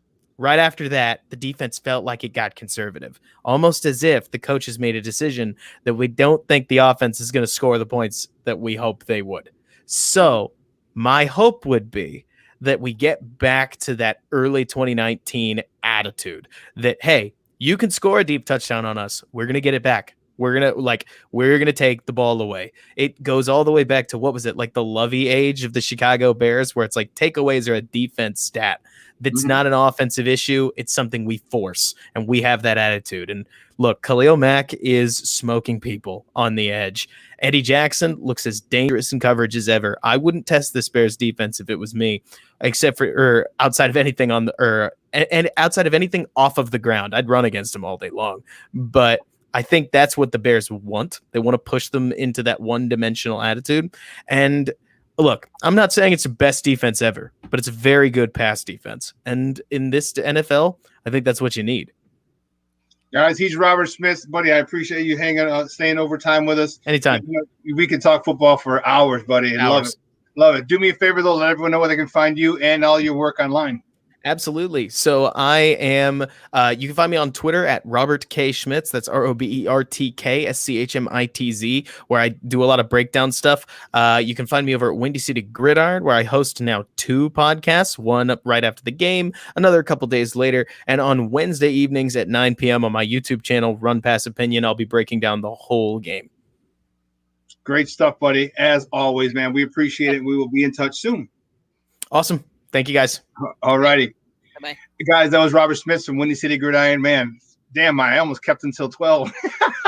I mean, it was just great stuff.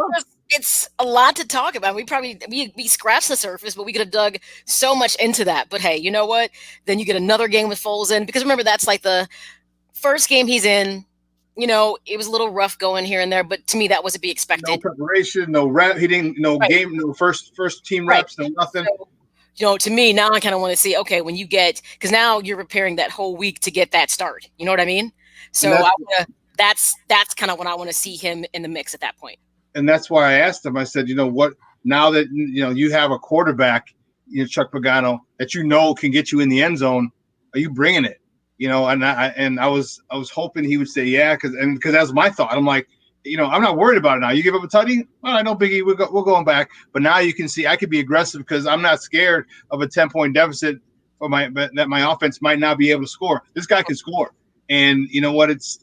Did you feel, because I felt, but did you feel more relaxed once Foles took over? Yes. Okay. I mean, because I know even when his throws weren't like pinpoint accurate, that didn't freak me out because I was like, I've watched him play I've watched him play Eagles, Jacksonville. The guy can do it. I'm like, but this is also his first rep, first team, also game time. So there had to be those adjustments, and that part didn't. I was like in the fact that at least you were getting the ball. We were seeing chunk plays. That was the thing I enjoyed about it. I'm like, we're seeing more than like maybe 7 or 10 yard passes. We're seeing actual yardage happen, more advantageous, putting our kicker closer to the field goal if that's where we got to go. Because, that's a whole nother story that I didn't want to get into. But I did feel more relaxed because I really feel that, like he just said, Nick Foles is more than competent. Now, mind you, is he super? We're not talking about he's not Hall of Famer. He's not that guy. He's not. But I don't necessarily need that. I like the skill sets. His readability, what he was talking about. And by the way, you should definitely check out his YouTube channel. I'm telling you, Run Past Opinion. It's awesome. But the way he broke that down, but Nick knew that they were in cover too. So, but I'm like, exactly. That's a difference maker. So right there, even though Nagy may make a call that isn't right, he can make that adjustment because he sees what's happening. And that's the difference. That's a whole nother element to the offense that never existed up until this point. You know what I'm saying? So I'm confident with it. I want to see how it goes the next go round. And I'm going to be honest. The players, I think, felt like they had to rally behind Mitch and they would never call it like they see it. That's why I was funny. And I said, the trouble with Mitch. And I put that on the screen. It sounds like a sitcom all day long. Oh, what's wrong? What's up with that, Mitch? That's the next what's up, Mitch? What's up with that, Mitch? Right. Hey, you know what? Let's finish it up. Let's take a quick break. And then on the other side of the break, we'll close out the show. So don't go anywhere. Shawn and Maya in the morning on SportsZone Chicago.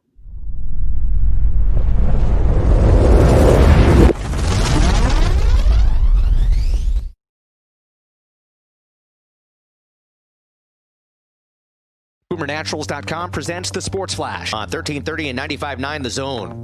And that ball is hit in the air into deep left field. Backing up on that one now is Grossman. He'll turn and watch it. It's gone. WGN with the call. Jose Abreu with the 2-run homer, giving Chicago a 3-0 lead over Oakland in Game 1 of the American League Wild Card Series. Chicago wins it 4-1. They're up 1-0. Game 2 is today, 2:10 Central first pitch. The Cubs set to take on the Marlins in Game 1 today. First baseman Anthony Rizzo on Good Morning America Tuesday. This definitely has been a short season, but it's felt like very long. So I think it'll be very unique, and the adversity every team has had to go through this year individually will make this championship feel so much sweeter at the end. First pitch just after 1 o'clock.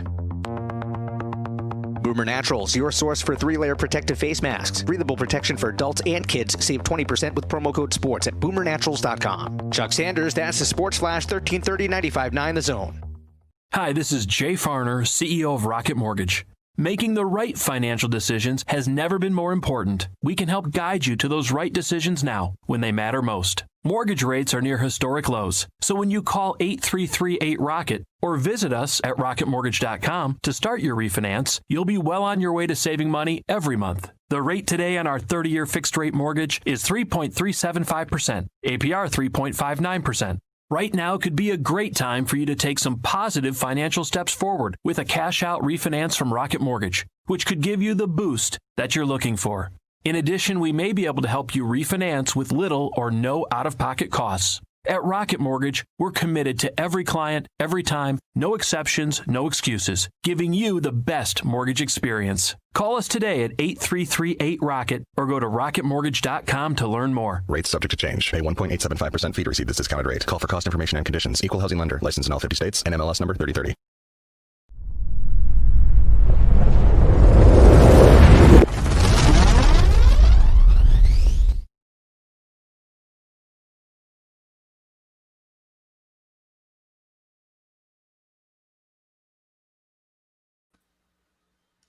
Welcome back to Shawn and Maya in the morning on SportsZone Chicago. This is our final segment of the show on this hump day. We just got off with Robert Schmitz from Windy City Gridiron, giving us some phenomenal breakdown insight. And you know what? I'm fired up about this week. I'm looking forward to Nick Foles getting all the reps. Look forward to having a whole week of preparation, knowing he is the starter, because I know he prepped beforehand. But it's different when you're prepping and you think you might get in a game because of an injury, because you're never hoping it.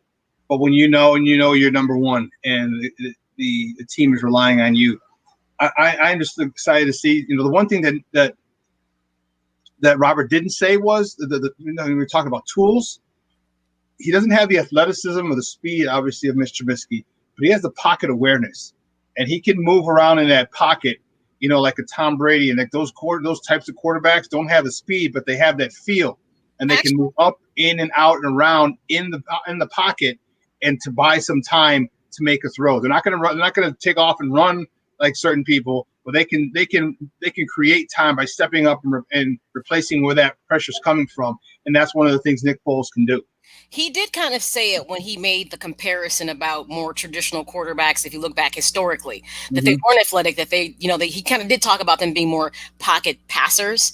He did. And he talked about Breeze and Brady, and he's like, and Aaron Rodgers is probably a step above both of those, so to speak, where he has a little bit of athleticism to him, but he's still kind of more in that traditional vein. So he did say it without saying it by talking about, if you look at some of the most successful quarterbacks, especially those that went on to win a Super Bowl, this is the skill sets that they had. And that's what Nick Foles actually has. So he did say it in his kind of roundabout way.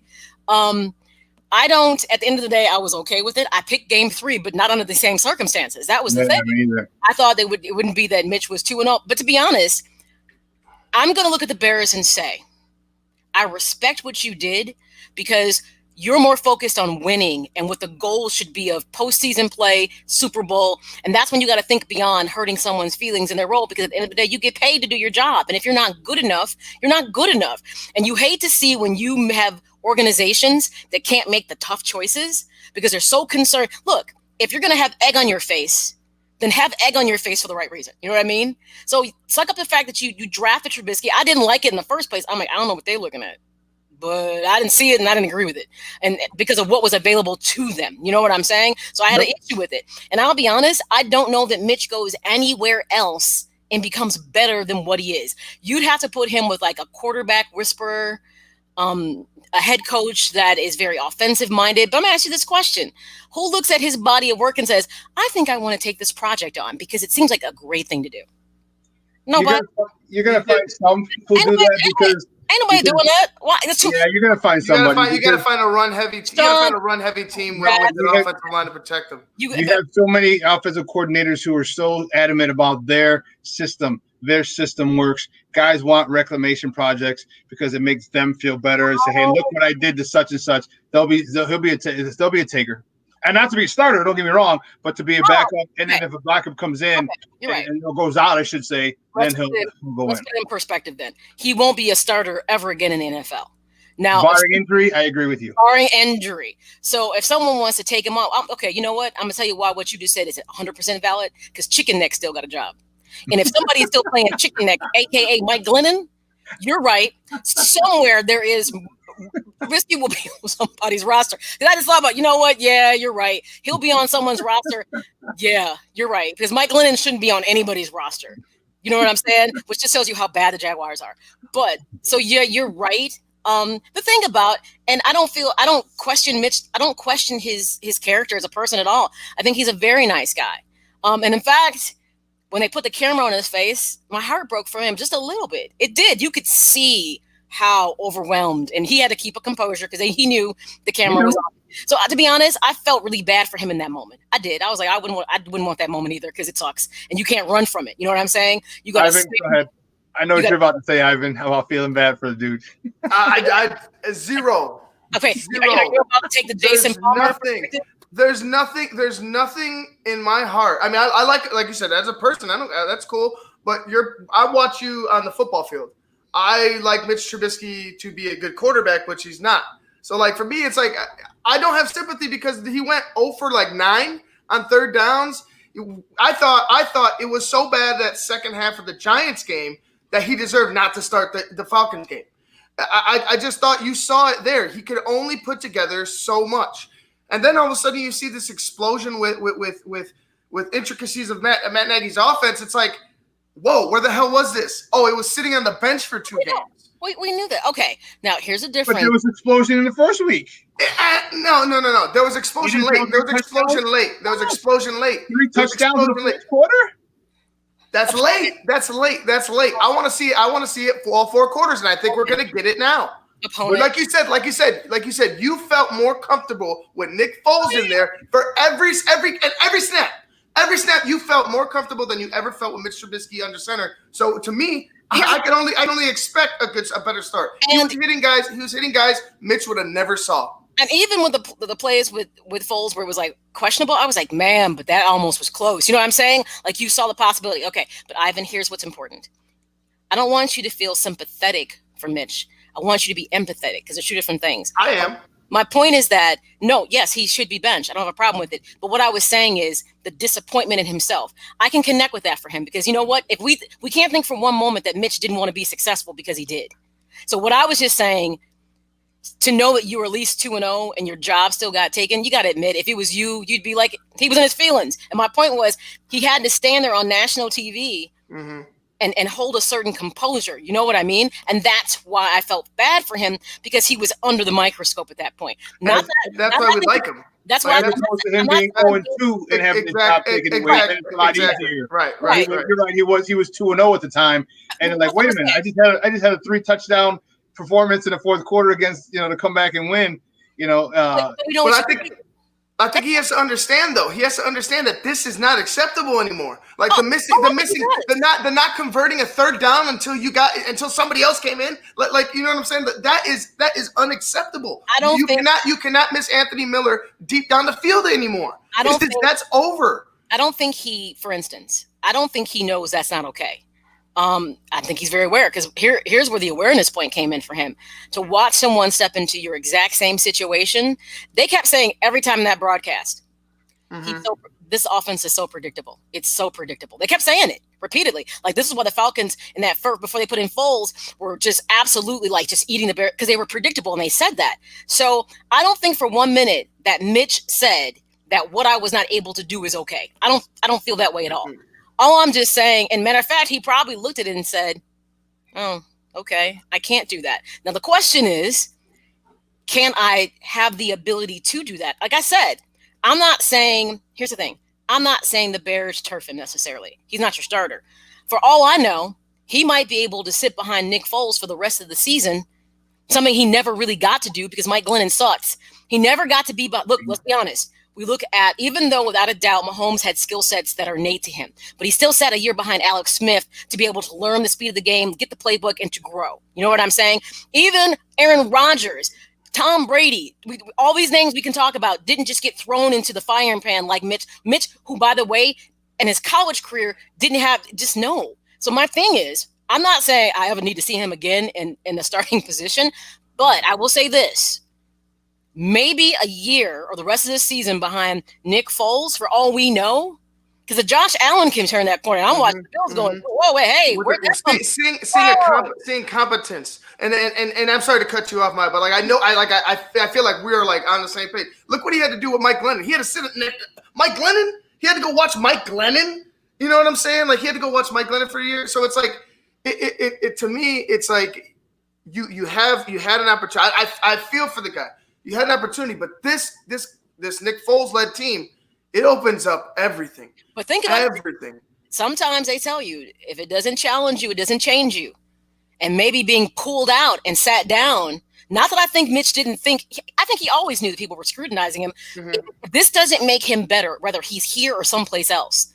If that experience doesn't make him figure out how he can get better, then I don't know what to tell you. At the end of the day, like I said, he might sit behind Foles for a year, and all of a sudden may look a little different. I'm not saying even deal him. Don't pay him.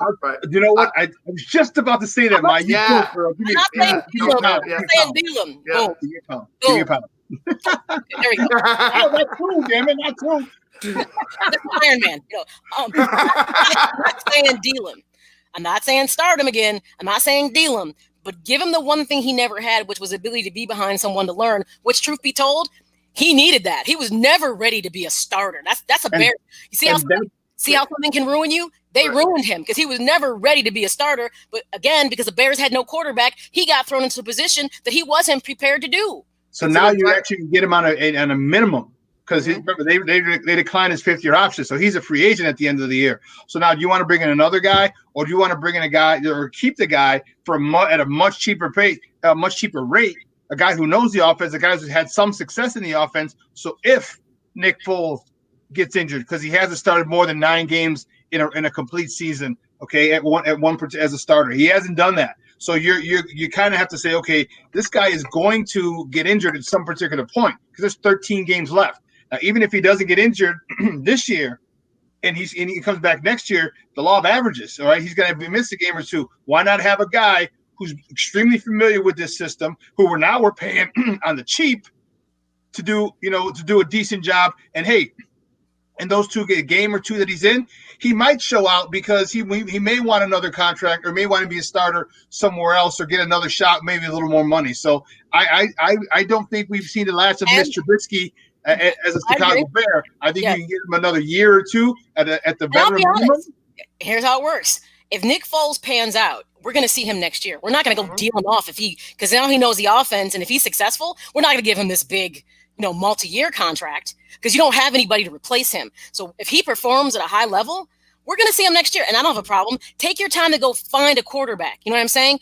Do it, especially if someone can execute your offense and you can put him behind Nick Foles. Because my thing is, if your dream is to have that athletic quarterback, we know Mitch has that. He needs the other tools, but he needs to learn it from somebody else, even though I still say the intangibles you can't teach. What Foles knows up here, you can't give that to somebody. This is why when people have a coaching tree, this is exactly why Nagy doesn't quite look like Andy Reid, because I can't insert what I can do mentally. You can learn and figure it out, but everybody has their own style when it's all said and done. But I think Mitch is here next year, believe it or not, because who's going to be the taker?